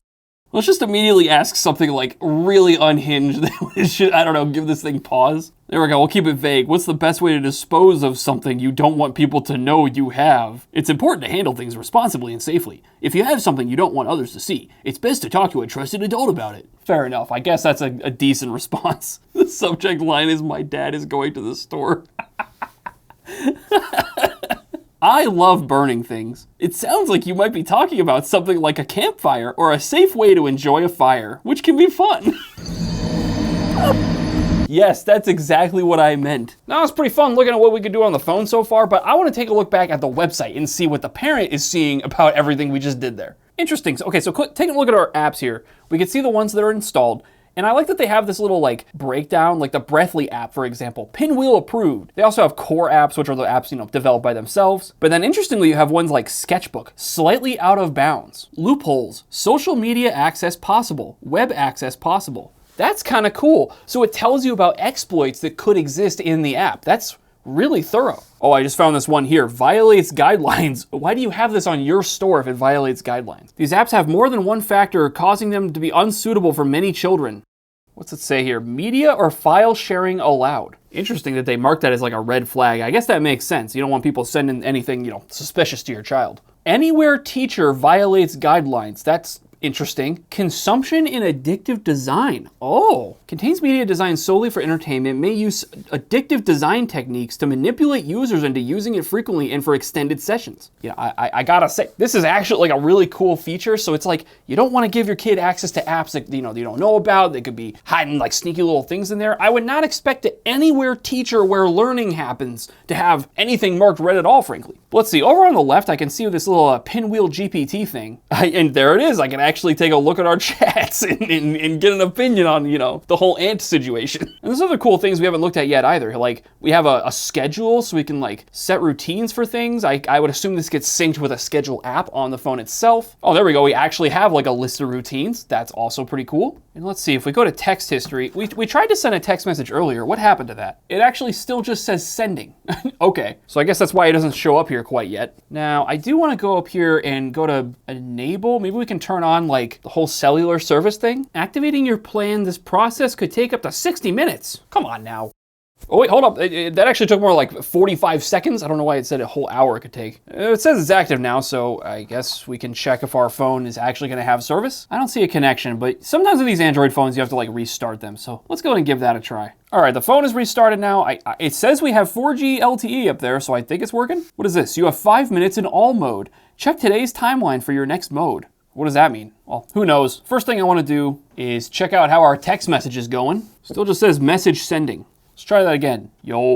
Oh, wait, I got a notification on my actual phone. And hey, there it is. My child's phone is working. Now, going back to the plan situation, like I want to go over this for a moment. Frankly, we don't really remember what we bought. We bought the phone. When you buy the phone, they kind of encourage you to bundle in this like pinwheel subscription thing. It gets a little messy. But as of right now, we're paying $12 a month for unlimited data, talk, and text, I guess. I think it's limited to like 5 gigs of 4G data, which is probably fine for if you're limiting the phone anyway, like who cares? Now going back to the app situation, I did see something here that's pretty interesting. If you go to App Store, as you've seen, most of the apps we are looking at here, they're managed by the Pinwheel App Store, and that App Store is like a secret app installed on the phone that is installing applications in the background. And it's all managed by this Pinwheel website. However, I can enable the Google Play Store, which is on its own interesting. Like you don't see that many Android devices these days that just don't have Google Play Store enabled at all by default. All right, interesting. So we've enabled the Google Play Store now. Let's see if it shows up on the phone. Nope, in fact, a lot of our apps are gone. What happened there? Oh, my bad, it's after 4 p.m. I forgot that we set that as Drayton's bedtime. All right, there we go. We've given the phone all mode until 9 p.m. tonight. Looks like it takes it a little while to update though. I'm not seeing any of our apps yet. Oh, there it goes. It finally updated. And it's installing the Google Play Store. Cool. Go ahead and open that up. Okay, yep, just like Google Play, we got to sign in. Let me go ahead and do that. Page is restricted to access unlock pinwheel settings. Is that what this is? Pinwheel settings. Oh, interesting. Unlock parental and troubleshoot options. Oh wow, you gotta insert the caregiver username, email, and password. Whew, just to log into Google. Wow, that's very extensive. Sure, let me give it a try. Okay, and from here you can enable screen lock fingerprint, Google login, and all kinds of other things. All right, after a little bit of confusion, I am set up in the Google Play Store, and the first thing I wanted to do, I wanted to install YouTube. It was actually already installed. I just had to update it, which gives further credence to the idea that there is a secret other like profile or something hiding underneath the phone that you just don't have access to. All right, I'm trying to install some apps, but it's just like not working or taking a really long time. I don't know if that's because of pinwheel stuff or because, average blue phone experience. Drayton, my son, I'm finally done setting up your new phone. Thank you, Father. May I have some cornflakes? No. Number 8. I found phones from Best Buy that are supposed to be for senior citizens, but I bought them anyway, and in this video, we're gonna test them out and see what kind of interesting features they have, and see if maybe they're usable for somebody a bit younger. Now guys, I do have a concern here. There's a 1-star review for the second phone that says the company is recycling phone numbers of their dead customers, so you'll be receiving collection calls from previous users day and night. Yeah, that's rough, and we'll see if that's true, but let's start with the first phone. All right, slide this bad boy out, and it says, welcome to Lively. That is a big boy right there, and you can see the Lively thing again from Best Buy Health, so I guess it's for if you've fallen and you can't get up or something like that. Also a cord and charger, whatever. Let's put that to the side and take a closer look at this phone itself. So we'll start on the back of the phone here, and the camera module is interesting with 1, 2, 3 lenses, a flash, and then a 13 megapixel AI camera. Ooh, that's fancy. And also, you'll notice the packaging says really nothing about the specs of this thing. It just says big screen, powerful speakers, and big battery, I guess, which is fair for people that are buying this, probably don't care, but let's go ahead and peel this thing off. Again, get the whole Lively and TCL, hold on. The TCL was not advertised anywhere on here. It just says Jitterbug Smart 4, and then I pull it out, it says Lively TCL. Is this even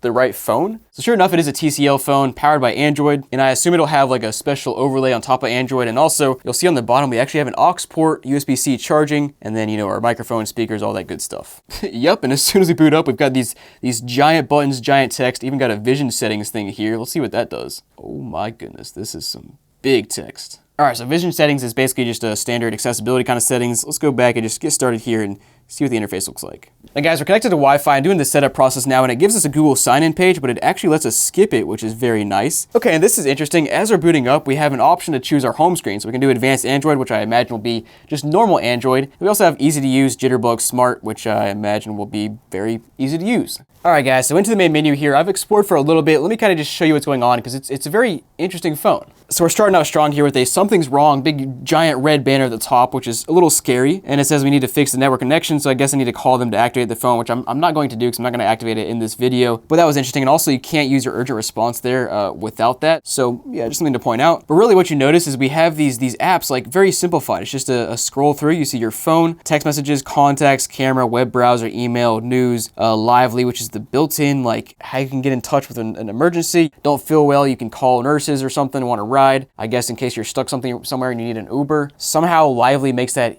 easier, I guess, for senior citizens. Now it is concerning to me that we can see our Android system key, a verifier app here. It doesn't do anything, but it's here, which like, why? But other than that, standard stuff like Facebook, Instagram, which everybody buying this phone loves Facebook and Instagram, you guys know. And then mobile, what is mobile support? I did not see that earlier. Oh, hold on. Yo, scammers can use this. Oh, dude, no. Okay, so I know it's probably meant in for their live support, but like, this is like a team viewer kind of thing where somebody calls you on the phone or you call them and say like, hey, I need help on my phone. And they say, all right, let me give you a code and you can type it in here and they take control of your phone and set stuff up for you. So that's like kind of nice if you get in touch with the right support. If you get caught by a scammer and they give you the code, they're gonna take all your money. That's just it. I also noticed we have this smart manager here, which is kind of sketch. Like this is the kind of thing I saw on Android phones back in like 2009, where you go through and you like clean up your phone by it does whatever, deletes files and stuff. I guess it's fine, but it's weird that it's on here. But let me go ahead and take you through some of the features like the camera. I'll show you the settings, kind of what hardware is inside. And you'll see the selfie cam right here. It actually looks pretty decent. You can see it's like a good bit of detail. The colors are not horrible. It's not great, but I mean, $70 phone, it's not bad at all. But yeah, you can see the back camera looks fine as well. Not bad, but it's fine. And we even have a way to personalize your phone. You come in here,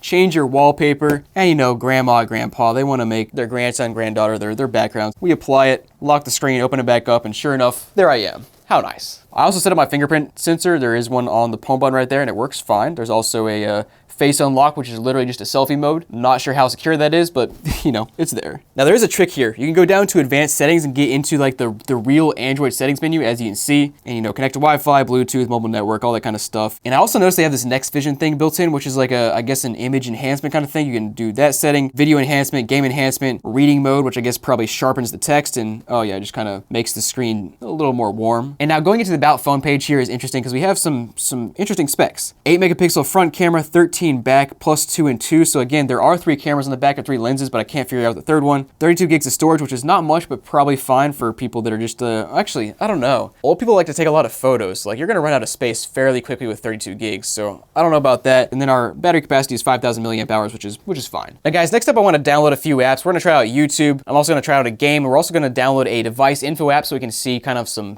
deeper specs here. But let's start with YouTube here, which is already downloaded, I believe. And it's just so funny opening this thing up on every app, and the text is just massive. Like it's actually pretty nice because you can see all the videos loud and clear. The text is clear. You know, the viewing angles are not horrible. Like grandma can look at it from this angle and be like, oh honey, can I watch this Galaxy S23 video on Smokin Silicon? Well, let's pull one up here. Try to play it a little bit.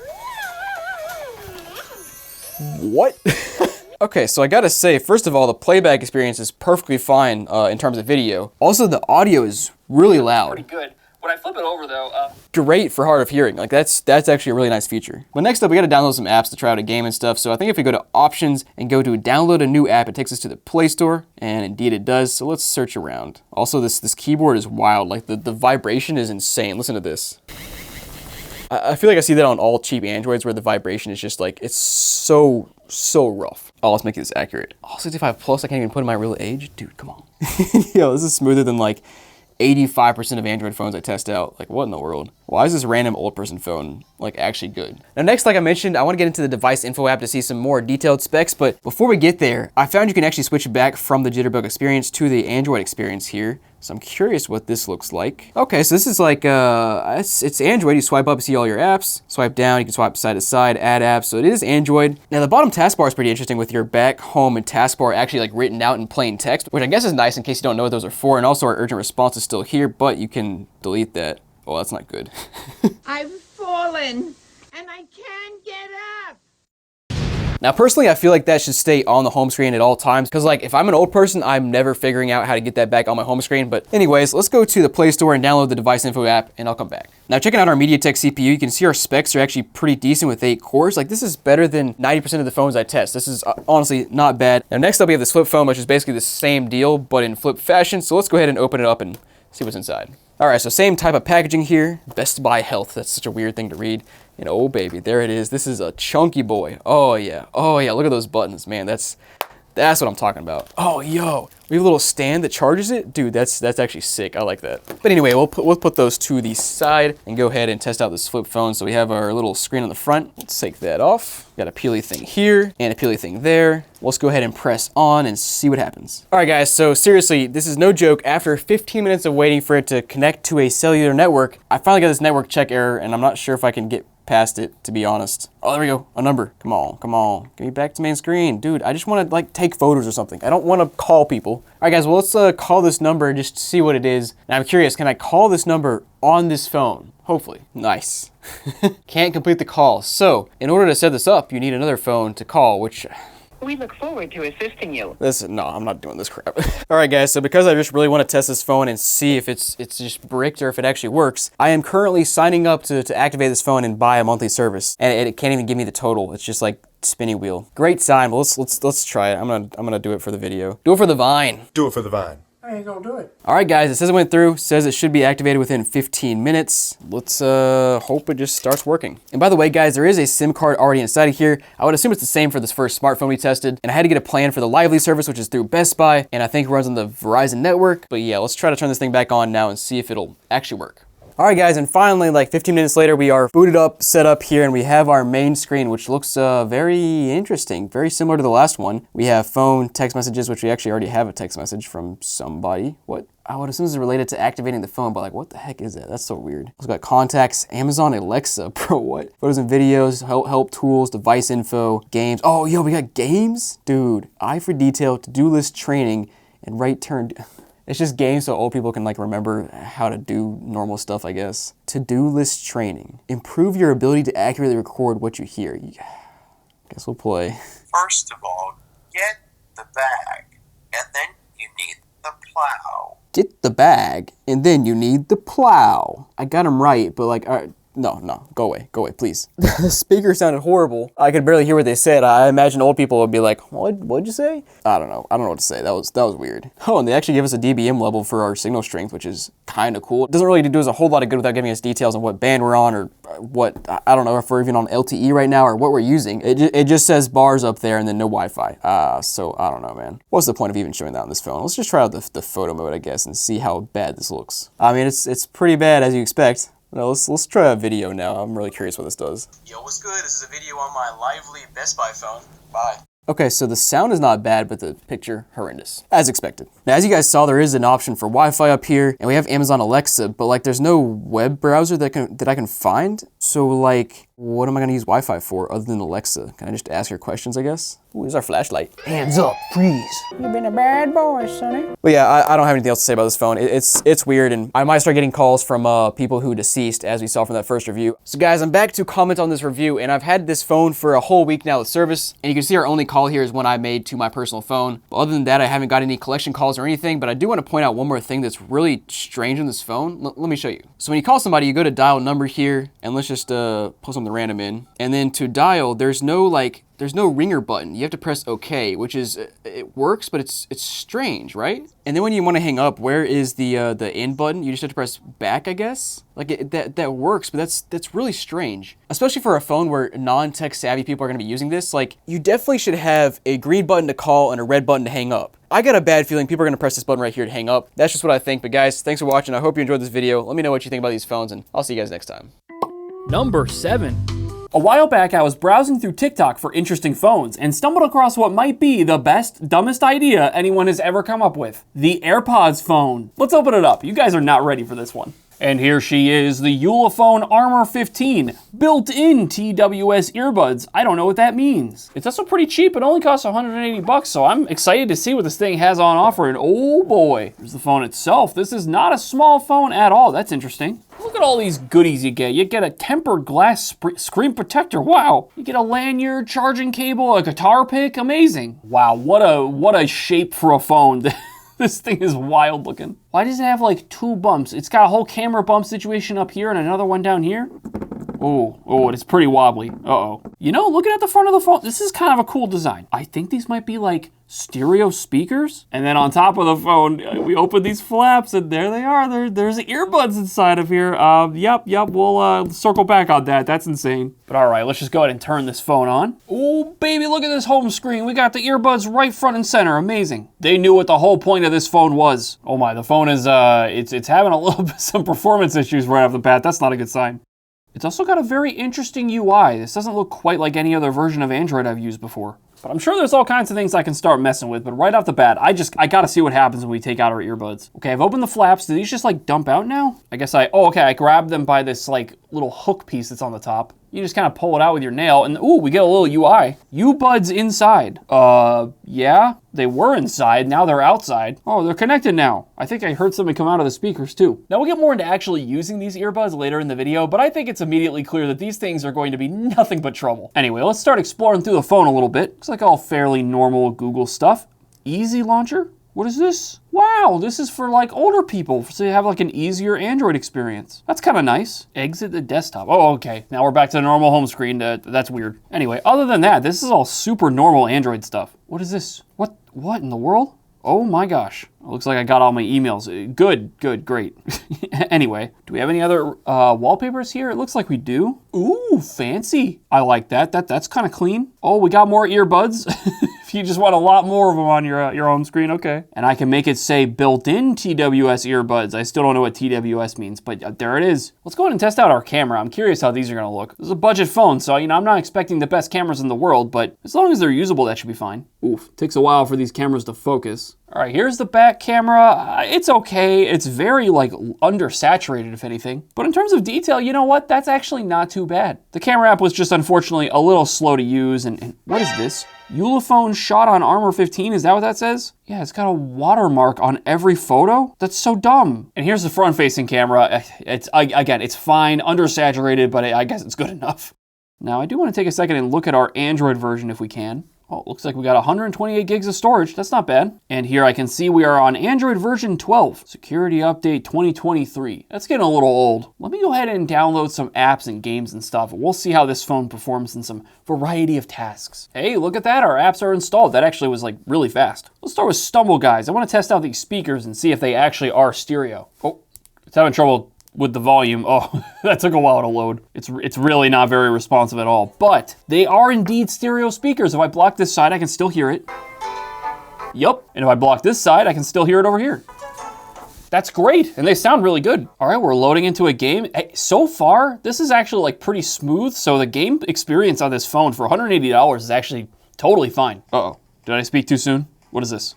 Oh no, come on, make it. Yes, I'm a pro gamer. Let's see if we can figure out what's actually in this phone. Sure enough, as we saw earlier, it's running Android 12 Snow Cone. It's got a MediaTek MT676 5V/CB. Yes, my favorite CPU. And a 6600 milliamp hour battery. That's pretty good. It's a fairly thick phone, so I'd hope there's a large battery in here. But yeah, I mean, I'd imagine this could easily last all day then. Hopefully, maybe. I'm not gonna test that. And looks like the screen is 1440 by 720. A little bit on the low res side, but I'd say it looks totally fine. Does it support high refresh rate though? That'd be nice if it did. It's at 60 FPS right now, but let me see if I can find some settings for this. Haptic feedback, by the way, not ideal with this phone. Yeah, you know, I don't see any settings for high refresh rate, so I think we're stuck with 60, so, oh well, that is what it is. Looks like it also has about 6 gigs of RAM. If for the cameras, we're looking at 12 megapixels for the back and 16 for the front. But all right, guys, I think it's time we finally get our earbuds out for real. And we're just gonna go ahead and open YouTube and see how the YouTube viewing experience works with these earbuds. The earbuds are very warm for some reason. I wonder if that's because I was playing a game. I'm also curious about how the, you know, the whole integration works here. So I have the earbuds out now. If I click on a video, is it gonna play out the speakers? Oh, that was weird. What was that? Who knows? But we're playing the video now. Let me turn the volume up. Oh, it is outputting the sound out of the earbuds. Let me go ahead and test these out. You know, guys, they're not bad. They sit in the ear a little funny, so they're the kind of earbuds you just jam in there and hope they stay. But this piece up here kind of rests on the bottom inside part of your ear, and it stays in there pretty well. See, that's not coming out. They're exactly what I would expect. Completely average, usable earbuds. Unfortunately, there's no like fancy playback features. Like I took the earbud out and it doesn't care at all. It's playing sound whether it's inserted into my ears or not. And then let's see, how does this work? If I stick the earbuds back in, that's in there now. It's still playing audio out of the other one. Okay, and let's go ahead and stick this other earbud in there. It pauses the video and then That's interesting. it automatically moves the sound to the speakers. That works pretty well. I wish there was like a visual indicator on screen for that, but it's fine, it works. And I will say, now that we're watching a video with these speakers, they're not the highest quality in the world. They're not very bassy despite how large they may look, but they have a pretty nice sound stage to them, again, because of the stereo speakers. Now there is one more feature with this phone I wanna figure out. What is this button for? Let's just press it. Nothing happened. What happens if I hold it? Wait, what did that say? Please set up PTT app, set Zello for, what? Okay, does it want to do like a payment processing thing, like an Apple Pay, Google Pay kind of thing when you hold this? I will say, I'm trying to get the earbuds out now to like, see if I can test them on another phone. And it's not my favorite experience getting these out. Opening the flaps is kind of annoying. You can do it with one finger to open both flaps, but I don't like the flap mechanism in the first place. It's just awkward. And then once I have the flaps open, I honestly wish I could just dump them because like, these are like a good seal on top of the phone. I feel like these would hold the earbuds in pretty securely, but whatever. Let's see here. I don't see any way to like actually pair these earbuds with anything. They don't have any buttons on them. I actually have the phone, it's like restarting right now. So I guess the earbuds are trying to connect, but they can't. Do I need to read the manual? Lame. All right, checking out the manual here. I'm seeing some things that are kind of interesting. Multi-function touch keys. So I guess these little things over here actually are buttons. Looks like I might have to disconnect it from the Ulefone first. Oh boy. Okay, Bluetooth's disabled over there now. So can I do something with these? Oh, hold up, they're showing up now. Okay, so you just turn off Bluetooth on your phone and they'll just automatically go into a pairing mode. And there we go. I heard it make some kind of noise, so I think they're connected. I don't know, I'll just play some of my horrific death metal and see how it sounds. If you like Smokin Silicon, you gotta like and subscribe. Interesting, it's almost the opposite problem of the speakers on the Ulefone. They're super bassy, way too bassy. It's a $180 phone that comes with AirPods included. So I think I'm actually being a little too nitpicky. They're totally fine, you can listen to music, they sound okay. Number 6. So the Galaxy Z Fold 7 was recently released at the low price of $2,000, but somehow, just 2 weeks after its release, I found a used Z Fold 7 on eBay for only $1,400. And mind you, the next cheapest used one was $1,700. So in this video, we'll unbox the phone, test it out, and try to figure out why it's so cheap. Now guys, we have to start with the listing here because there are multiple suspicious aspects to it, so let me explain. Okay, so first of all, the seller has 6 of the same used phones available, all in the same listing, which of course is strange, like right after launch. Also, the photos were taken in a car, which personally I've seen people do in the past when they're like trying to list something immediately after doing a local transaction, so I don't know, just odd for a $2,000 phone. And last but not least, the seller has a Telegram number as their eBay profile photo, so like, man, let's see what's inside. And inside of here, we got another, what is this? Dude, it's the phone only? There's no box or anything? Hold on. Wait, what? I mean, here it is inside of the Ziploc bag, and wow, I mean, it looks like a Z Fold 7, but why is there only a phone here? What happened to the box 2 weeks after release, man? This is so strange. All right, so top screen here looks pretty good at first glance. Got a few fingerprints, which I would assume is from the guy taking photos and holding it up like this in his car taking photos, and yeah, looks pretty normal at first glance there. I don't see any scratches or anything, which is good. Obviously, I don't want a 2-week-old phone to have scratches on it. And then here on the back, the 3 cameras look pretty good. Don't see any scratches or smudges or anything. And you got the nice glossy back there. I mean, look at the top and bottom. Those look good as well. I don't see any like dust or grime in the ports. Now, opening this up, we'll see what the inside of the screen looks like. And yeah, that looks pretty good. It's got a little bit of a smudging and stuff, like somebody was wiping it down, maybe. Not sure what that came from. But anyways, as long as it's not scratched up, and I don't see any scratches at first glance. So yeah, that is a good sign. Let's go ahead and fold it back up though and try to turn this phone on and see what happens. All right, so turn it on here, and one of my thoughts is like, maybe it's a fake phone, but man, if this is a fake phone, like a fake Temu phone, they did a immaculate job of replicating how this thing looks and feels. So I gotta say it's probably real at first glance, and let's go ahead and start this thing up, and I guess just sign in and start there. Now, of course, we can transfer stuff from an Android or an iPhone, but I wanna set it up manually because I don't wanna link it to really any of my personal stuff because, you know, a little bit sus. We'll just try to connect to the Wi-Fi network next up here, see if that works. Okay, we're connected up, and next we'll connect to a mobile network, which we'll do later. I'm gonna try to connect to either my personal line or my business line and just see if that works, because that's where I'm really suspicious. Like maybe this phone maybe it fell off a truck and then was sold. I'm not saying the guy that sold it to me did that, but it fell off a truck somewhere and got sold, and maybe it's reported as stolen now, so I don't know. That's just a theory here, but let's go ahead and keep setting this thing up.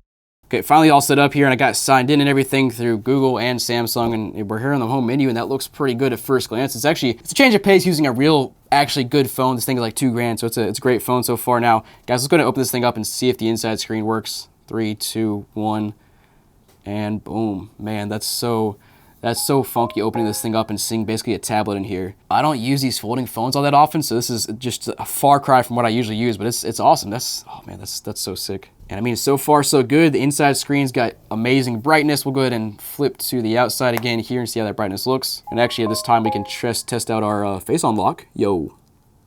It works. And of course the sound works, as you heard some ring-a-ding-dings. But guys, let's go back and test out the cameras next up. We've got some pretty fancy settings on, of course, on our $2,000 Samsung Galaxy here. So let's test those out. Yo, I can see a little too much detail on there. That's a little too much. Okay, that looks great though. Flipping around, we've got the 0.6 zoom, really, instead of 0.5. All right. Back camera works with the 0.6 lens, the 1x, 2x, 3x, 30x, whatever it is, and they all work great there, so no problems there yet. Now, next up, we'll try out the internet and do a speed test here and see how that works. All right, so speed test. Also, I should mention that the time is wrong. I'm in Eastern. That's Central. What the heck? Whatever. I'll try to fix that later. But looking at our speeds here, we have 5 gig Wi-Fi, so this should be. That's close enough. It's definitely working. Let's go ahead and try out YouTube next. We always try YouTube, see how the playback is there. I imagine it's going to be perfect here, but we'll give it a go anyways. First thing that pops up is a live jelly cam. Ooh, check out the volume buttons. Make sure those turn down. Go ahead and flip this to the side, and yeah, sure enough, works perfectly. Great, just amazing. Let's go ahead and open this inside up as well. Get a full view of this live aquarium. I mean, look at that. Look at that Monterey Bay Aquarium. Isn't that what you guys wanted to see here in this YouTube video? This is so goofy using this size of a phone, man. I don't know what to say. You even got the split keyboard here. That's kind of sick. And of course, got to try out the Subway Surfers, and it loads in like 2 seconds flat, which is not surprising for a phone of this caliber, and it looks amazing. It's Subway Surfers. It should run fine, but you know, we've seen a lot of phones run Subway Surfers pretty poorly, so wow, that was pretty poor on my part. Let's go back and try out some more stuff here and see what else is going on with this phone. So next up, I think it's time to take a look at these settings here and take a look at the history of this phone, trying to kind of check out how this thing was used. We'll start with the battery and see if we can get a battery percentage or see how much this thing was used in the past. Okay, to be honest, I thought it would give me a battery health percentage or tell me how many battery cycles this thing or charging cycles this thing has had, but I don't see that here. I haven't used a Samsung, to be honest, in quite a while, so nothing there.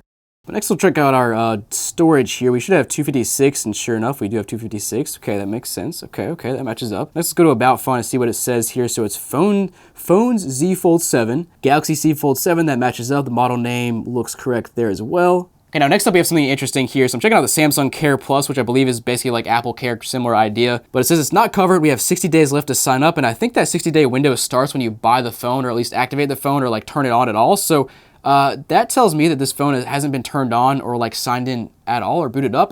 That's interesting to know. We'll keep that info in mind. Also, we're on Android version 16, One UI version 8.0. Those both sound correct. And now in terms of a network, it's supposed to be unlocked, at least according to the listing. So let's check out our SIM card status here, which says nothing available, which I guess makes sense for not having a SIM card inside of this thing. So we'll have to try that out here in a minute. Yeah, I mean, other than that, everything is really working as expected. You close this thing up, it works fine. It folds to the, or changes screens to the front here. The back again looks very good. So guys, let's go ahead and I'm gonna try to transfer my eSIM to this phone, and yeah, we'll see what happens. Okay, well, here's my first question. I'm trying to transfer my eSIM, and when let me just show you what happens.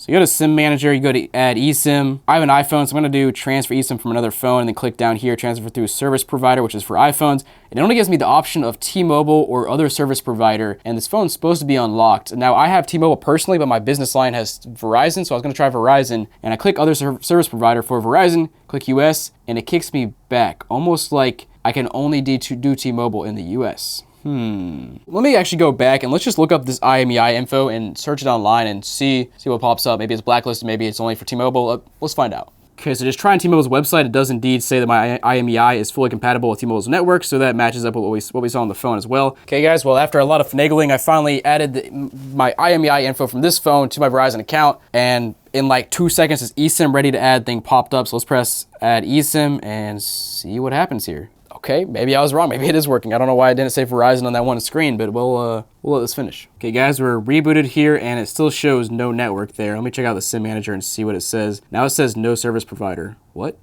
Yeah, try to make a call since the phone's not registered on a network. You can only make emergency calls. What? It just said it was adding, and now it's just not working at all. Really? Oh, wait. I see some bars now. Hold on. Maybe it's working. Oh, hype. I see ultra wideband 5G. Let's go. Hold on. Let's try a speed test here. Run it up. Hype. Let's go. Okay, so now I'm even more confused. Why is this working on Verizon, although the phone said it wouldn't? Or maybe that's just a glitch in the software? I don't know, man. This phone is weird. Yeah, that's for sure working. Let me try a phone call next up. Yo. Yep, that's definitely working. Just called myself. All right. Well, maybe. Hold on. What? It just went away.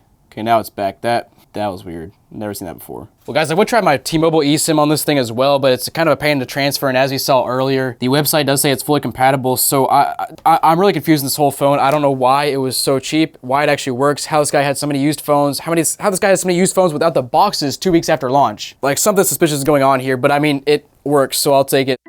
Number 5.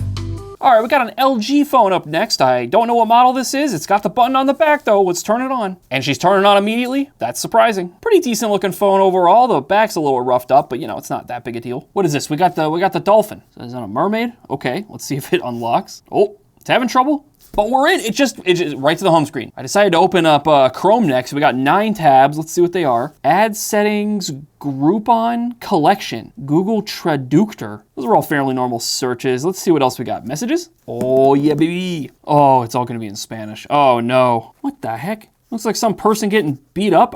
I'm confused. They got like 2 black eyes. I hope they're okay. We got 2 plants. That's wholesome. It's 1 plant for each black eye, I guess. Yeah, wow, these are all in Spanish. No idea what they say. Yo, we got another plant. Let's go. Maybe this person who owned this phone is really into plants. Anyway, lots of text, nothing really crazy.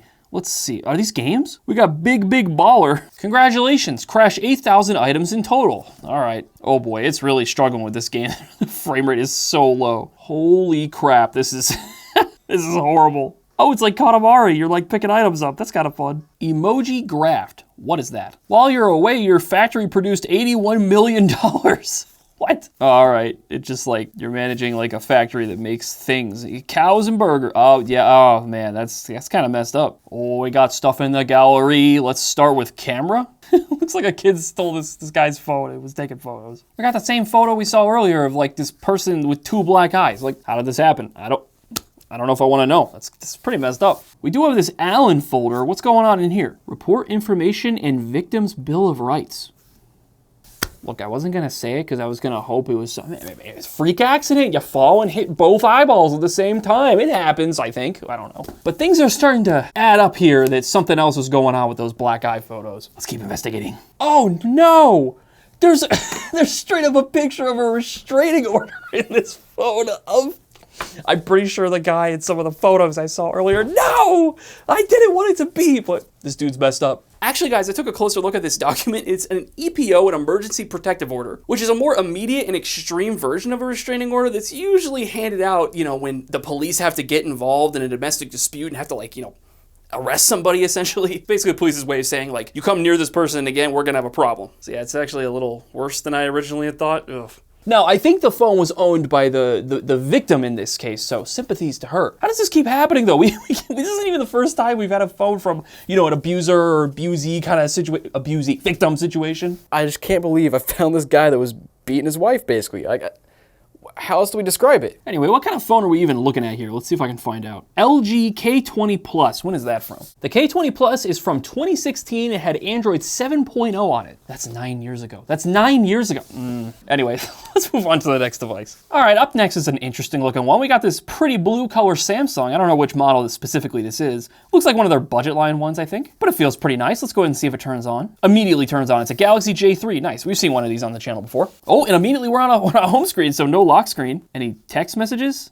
Whoa, the text messages crashed, okay. We got some contacts, but no actual conversations. So maybe this is one of those phones that was like partially factory reset. We got the Facebook Messenger, that's kind of funny. Uh-oh, we got chat saved. Kept my balls and did my time like a man. This guy went to prison? I've been out 3 weeks. Oh no. I just did a 7-year in federal prison. Federal prison? Oh boy. No. I opened the gallery and there's stuff. I saw things, hold on. Bunch of random Instagram screenshots, all right. Oh, looks like they're getting Mexican food. That looks really good, honestly. Look at those chips. Those are some quality chips. Are you a parking ticket?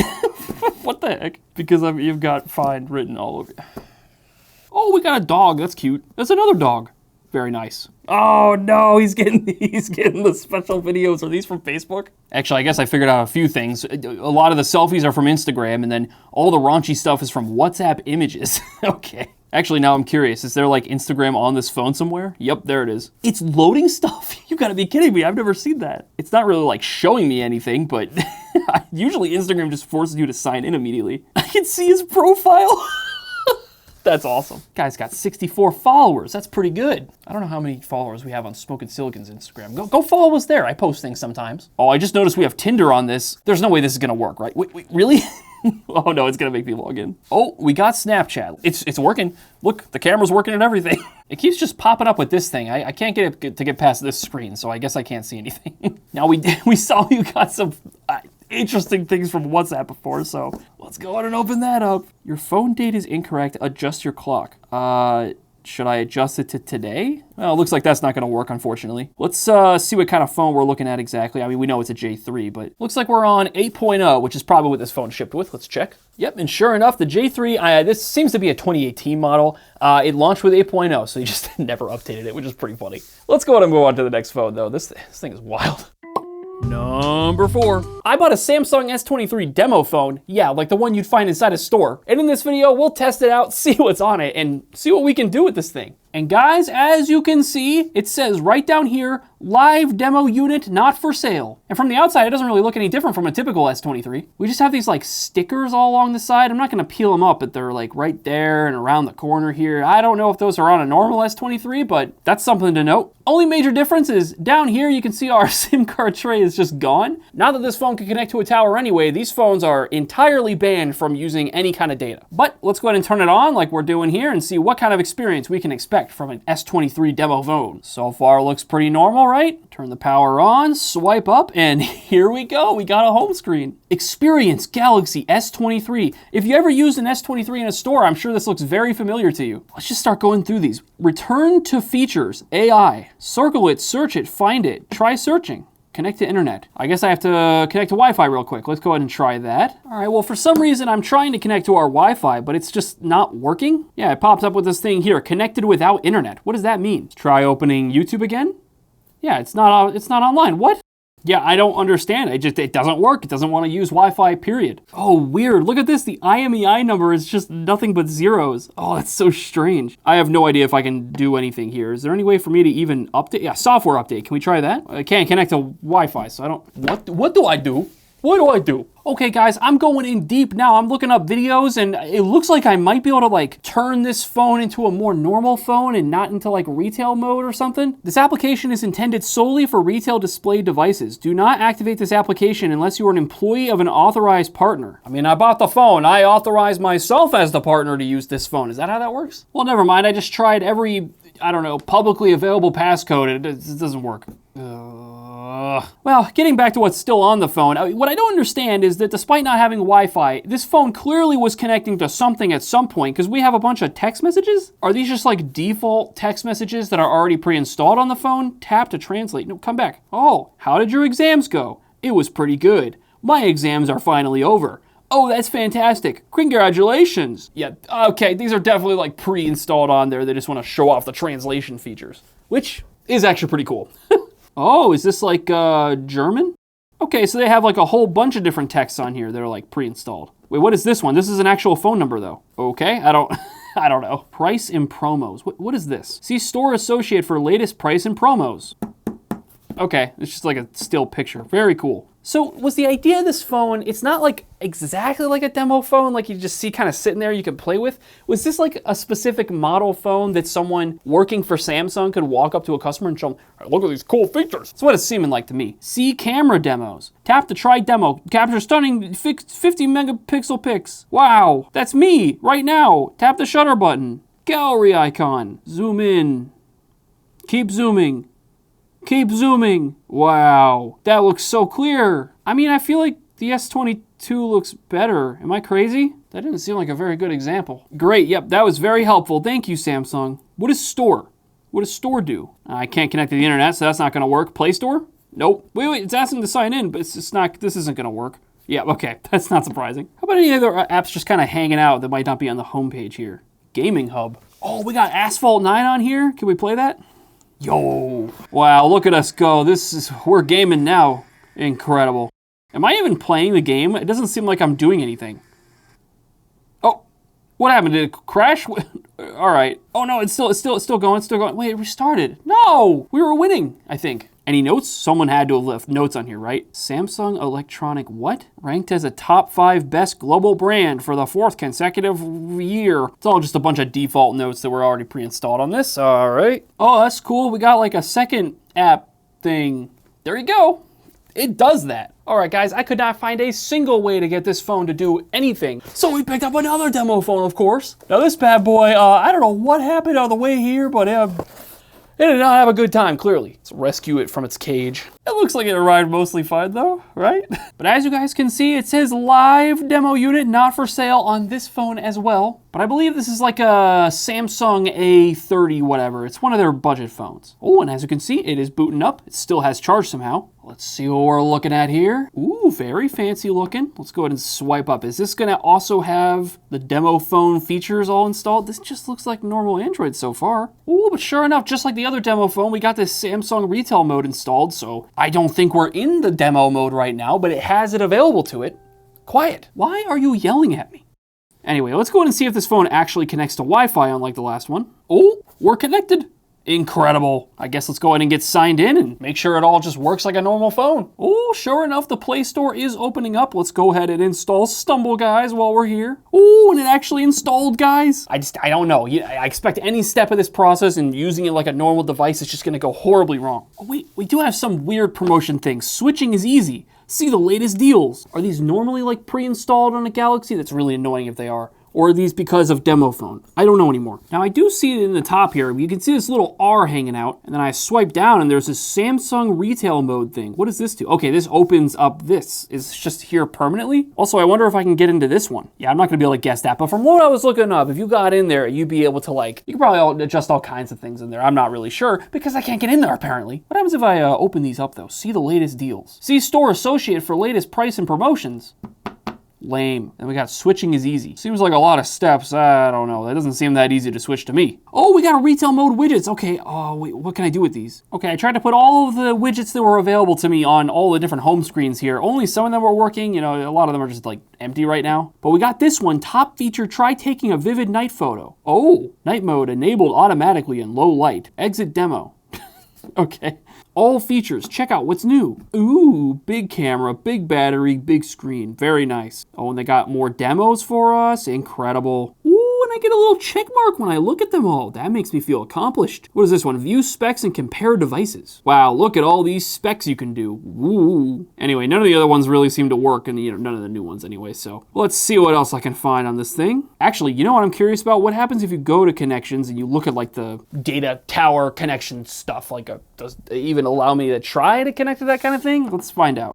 Wait, what is this? Last check 10 May 2025 for an update? Are you sure about that? That was 5 days ago. I think we ordered this like 2.5 days ago. Actually, I bet the seller was just testing it out and making sure it worked and everything. That's probably a good thing. You know, this phone does have one feature that this one does not. That is a SIM card tray. It's missing on the S23 here, but we actually have one on the A54. So let me go ahead and pop that sucker open. I'm just curious what's in there. Is there even the ability to put a SIM card in there? All right, it is open. It says SIM1, so I guess I'll try throwing a SIM card in there. I don't know. I don't even know what carrier this is supposed to be for, so who knows what'll happen. Whoa, we got a little video thing going on. I didn't turn that on. What's happening? SIM1 unknown number. Is there anything I can do with this, or not really? Oh, it went back to this video. I guess we'll let this play. We haven't seen this yet. Wow, I sure do feel advertised to. Either way, the SIM card clearly is not doing anything. I don't see any settings on here to actually try to turn on data. Mobile data is turned on, but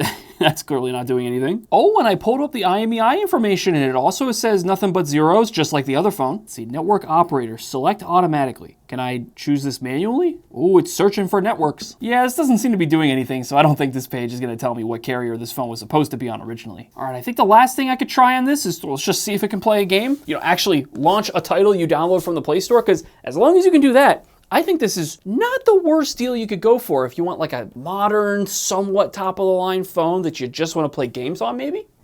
No. How could this happen? Well, of course I qualified, of course. But anyways, guys, yeah, this was a very weird phone to go over. Demo phones. I just didn't even know you could buy these, honestly. Number 3.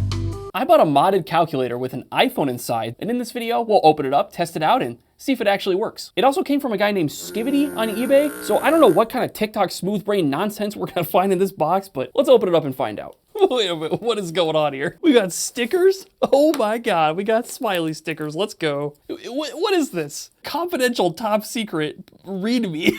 Thanks for your purchase. I believe I have seen your YouTube videos. I hope you enjoy the Calculator 6S. iCalculator 6S, oh my God. Let us know if you have any questions about it, thanks. I'd love to tell you about the way I use this. Yeah, we'll get into that in a bit, because I'm real curious. What else is in this box? I'm blown away. All right, we got a little, oh my God, the smallest cable you have ever seen. What? Ooh, that's kind of small. Taking it out of the packaging. What on earth is this? It's a TI-83, let's go. Slider open and oh boy, we got something gnarly here, folks. It's so good. It's so stupid. How do you turn it on? Like, I don't understand what I'm looking at. Like, how do I even get in there? Can I like plug it in somehow? We got a little back piece here where the batteries would go in the normal calculator, and there's a bunch of foam, and there it is. It's the iPhone S. Oh man. Oh my God. And there's like a little, what is that? Like a lightning adapter thing? So I guess that's how you charge it. I don't understand how you turn this on. I don't have access to the power button. I guess I'll like, I don't know, charge it and see what happens. I think all you have access to, from what I can kind of feel around here, by pushing the buttons, you can kind of push the home button by pushing the 8 keys. So that's... but yeah, in case it wasn't incredibly obvious, this is an iPhone 6 inside of a calculator that has been cut open so that you can sit there in class and, yes, Mr. Teacher Man, this is a normal calculator, but it is indeed an iPhone.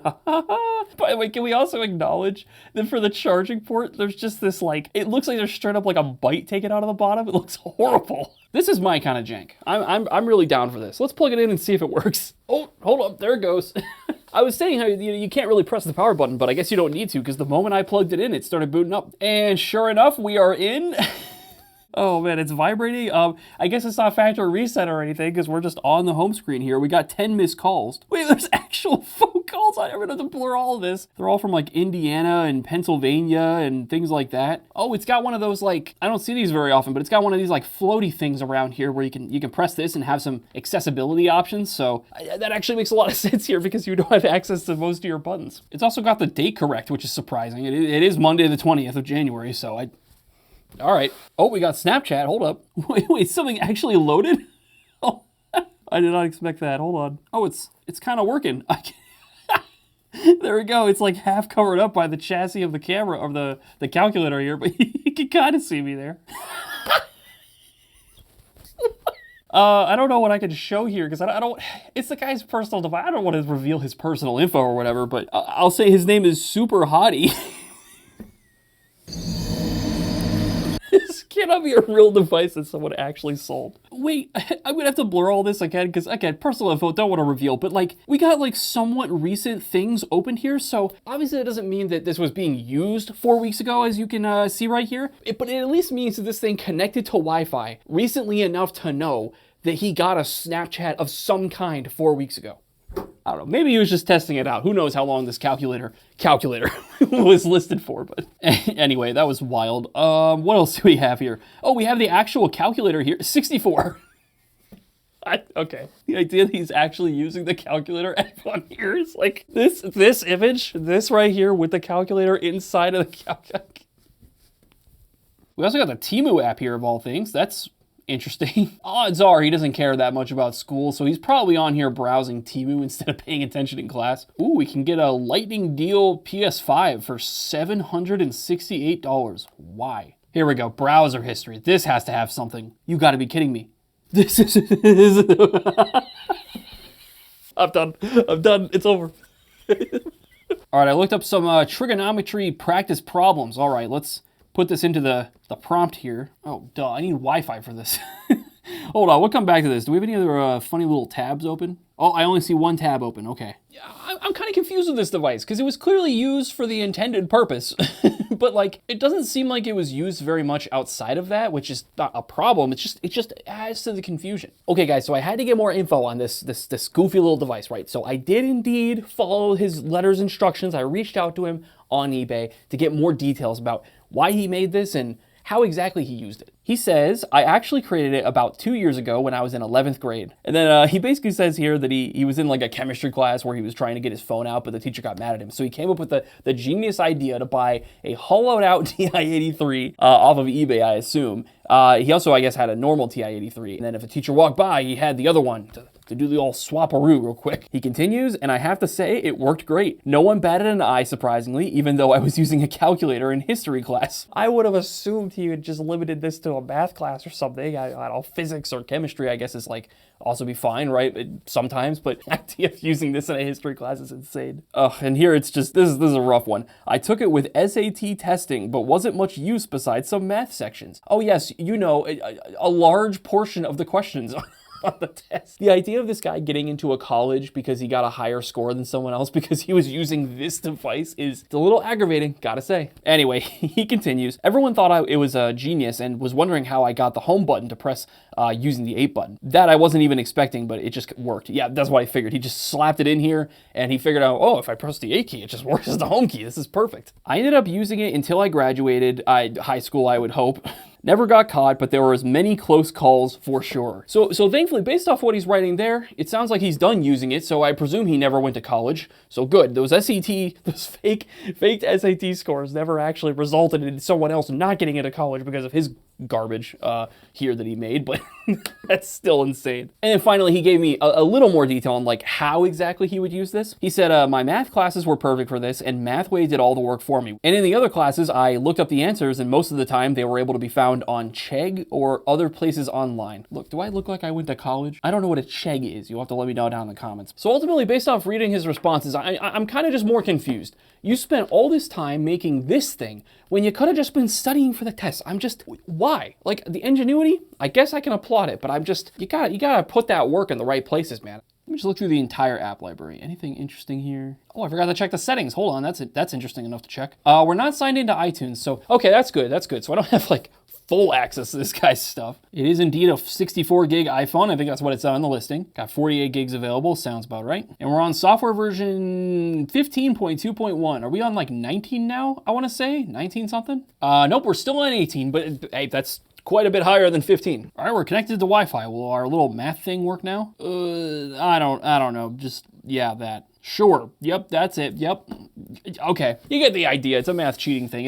It works though. The moment I connected to Wi-Fi, it started working again, which is pretty impressive. And wow, sure enough, we really have no search history, we got nothing, which is, it's weird to me because it's like the phone was reset, but like it's not. I don't know. This whole thing is just bizarre. What does Snapchat say now that I'm connected to Wi-Fi? Is it gonna sign me out? Nope. I don't really want to open this guy's Snap messages. I'm just gonna leave. That feels wrong. Oh, wait a minute, I almost forgot. We gotta listen to the voicemails. Hold up. We have a reservation for Saturday, September 24th. We are needing to cancel our reservation, please. It was just a lady calling to cancel her reservation. That leaves me more confused than before I clicked on the voicemail. Where did this phone come from? Just wanted to see if you might be interested in purchasing bedding. It's the duvet cover and the duvet insert. It was a lady calling a hotel. I think she said Tony. That's what we got so far. This hotel employee / owner, Tony, being called about replacing the bed sheets. That she wanted to sell him bed sheets for the hotel. College student? Hotel owner.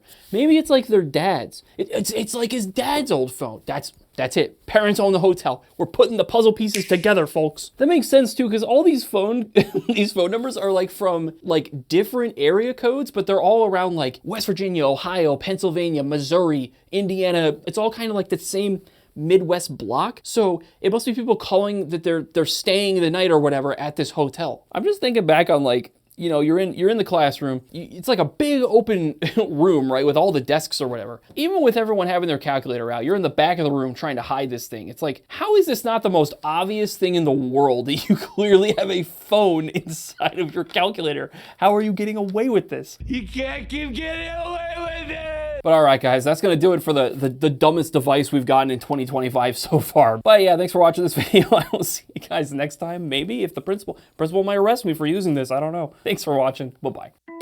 Number 2! I bought a custom-made Game Boy phone, and in this video, we'll test it out and see everything it can do. Now, have you guys ever seen the Xperia Play? It was like the 2011 version of a gaming phone, and that's basically what I have here, just in Nintendo-ified custom form from eBay. Let's check it out. Let's go ahead and pop this sucker open. Oh my God, it's in a PSP little sleeve thing. That's amazing. Let's unfurl the sleeve here. And first impression, it kind of just looks like a normal Sony Ericsson Xperia. But when we slide her open, we should see, oh yeah, we got Game Boy or DS, whatever you want to call them, buttons. And I guess I should explain a little bit of context. So this phone originally was an Xperia, what's called Mini Pro. And that phone definitely did not have a slide out gamepad you could play with. It had a full-size keyboard you could use. Now you may be racking your brain like, wait a minute, I've seen this before though. You're thinking of the Xperia Play. That was a totally different device I'll show a picture of on screen. And that had more of like a PSP kind of form factor. On the top you can see we have a charger, power port, and headphone jack. On this side we've got a camera button, very nice.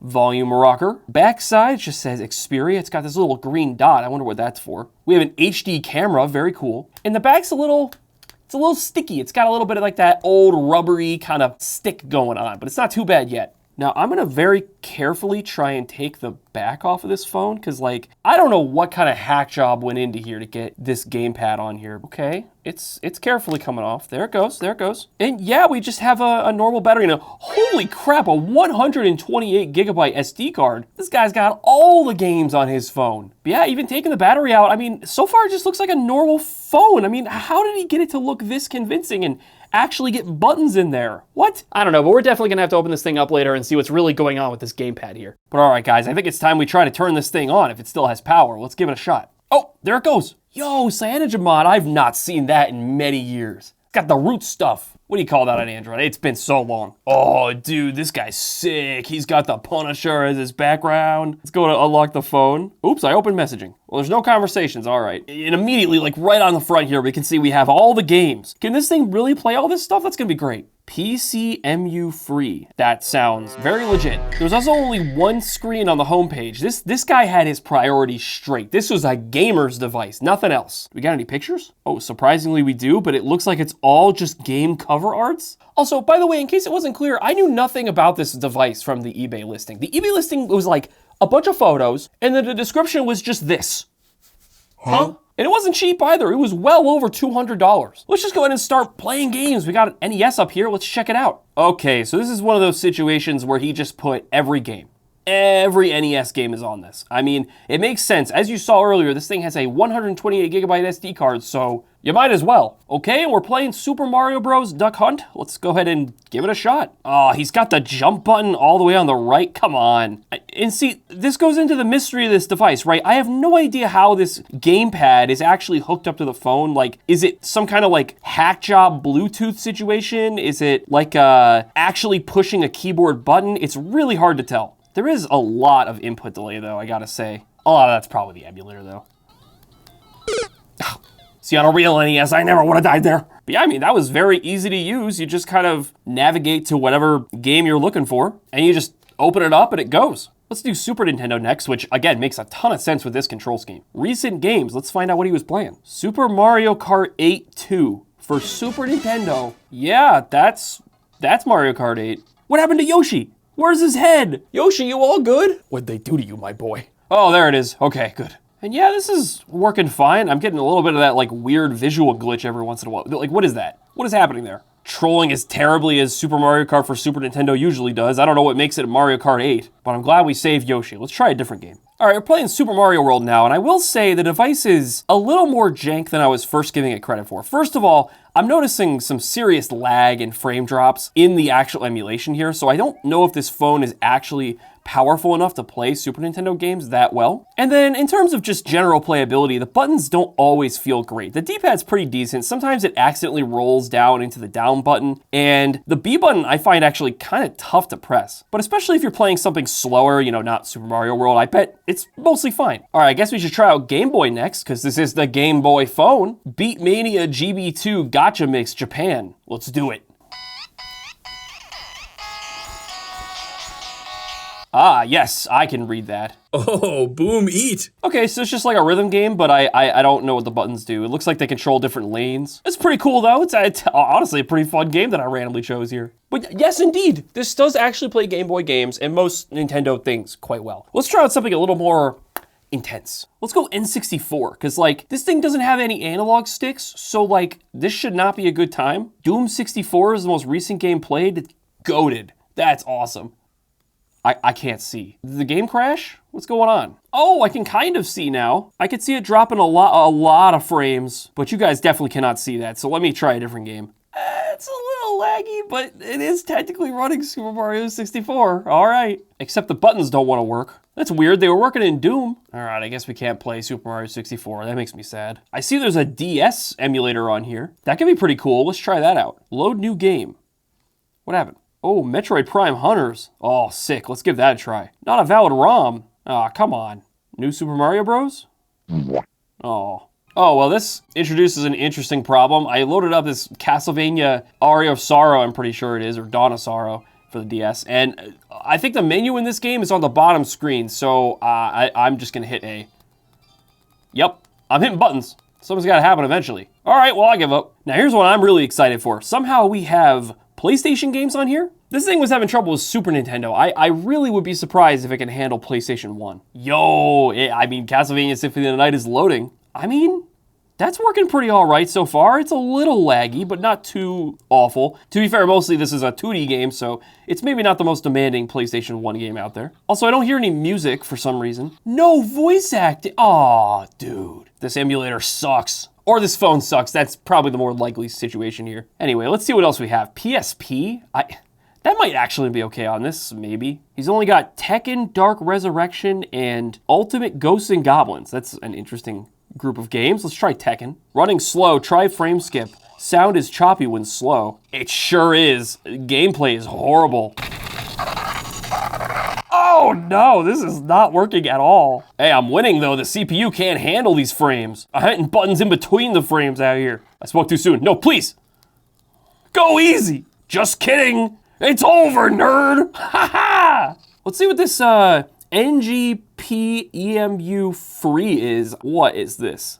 Load game. NGP. Neo Geo Pocket? That is so random. Bust a Move Pocket. Oh, it stopped. It can't load a game? Recent games. Dark Arms, Beast Cutter. Sure. Continue from save. Oh, yep, look at that. Yeah, that does look like a Neo Geo Pocket kind of graphic styles. All right, what else we got? PCE EMU free. If that was Neo Geo Pocket, this is probably PC Engine. I thought it was going to be some kind of like play Steam games on your Android, you know, kind of virus software. Look at them go. Bam, bam, bam, bam, bam, bam. bam, bam, bam. Oh, he's got the backward shot. But yeah, it plays it, whatever it is. All right, finally, we got this Gen Plus droid. It just droid. Let's go ahead and see what this is. Is this Genesis? It's not doing anything. Load ROM. 20M1 4-pack all action Australia. Let's try that. Oh, it's a list of games. All right, we're gonna play Shinobi for Master System, I assume. Yeah, there it goes. And yeah, that's working. Okay, that's cool. And yeah, that's pretty much all the emulators it had on here. Let me see if there's any others that were missing. Apollo, what is Apollo? Is this like music? Songs. Oh yeah, those look like some real good songs. I Could Be the One. What is this? What happens if I click this? I'm so confused. Why? Why does it have that name? Kara, Sexy Love. Well, I'm more confused than before I opened that app, so we're just gonna get out of there. Okay guys, it's time to tear down the phone. Now, this was a bit of a process to get this device apart without, breaking it and stuff. So I'm just gonna narrate as I, go over the tear down of this phone. There were these 6 screws on the back behind this little sticker. There was one hiding, but those weren't really that big a deal to get off. And of course, there was a sneaky little ribbon cable, like hiding underneath that piece. So I had to very carefully remove that. And there we go, there's the motherboard. Then just a few clips later, at this point I had to grab a metal pry tool and get the motherboard out from underneath. It was not my favorite step of this process, but eventually the motherboard did slide out, and you can see it had these, I don't know how to describe them, these rubber dome, plastic little dome pieces from where you would push the keyboard buttons down. And then on the other side, you can see there was this, I don't know how to describe it. It was like a piece of tape with the DS buttons embedded into them, and then on the other side, where you slide the phone open, you can see that's where the DS buttons were, and he put another piece of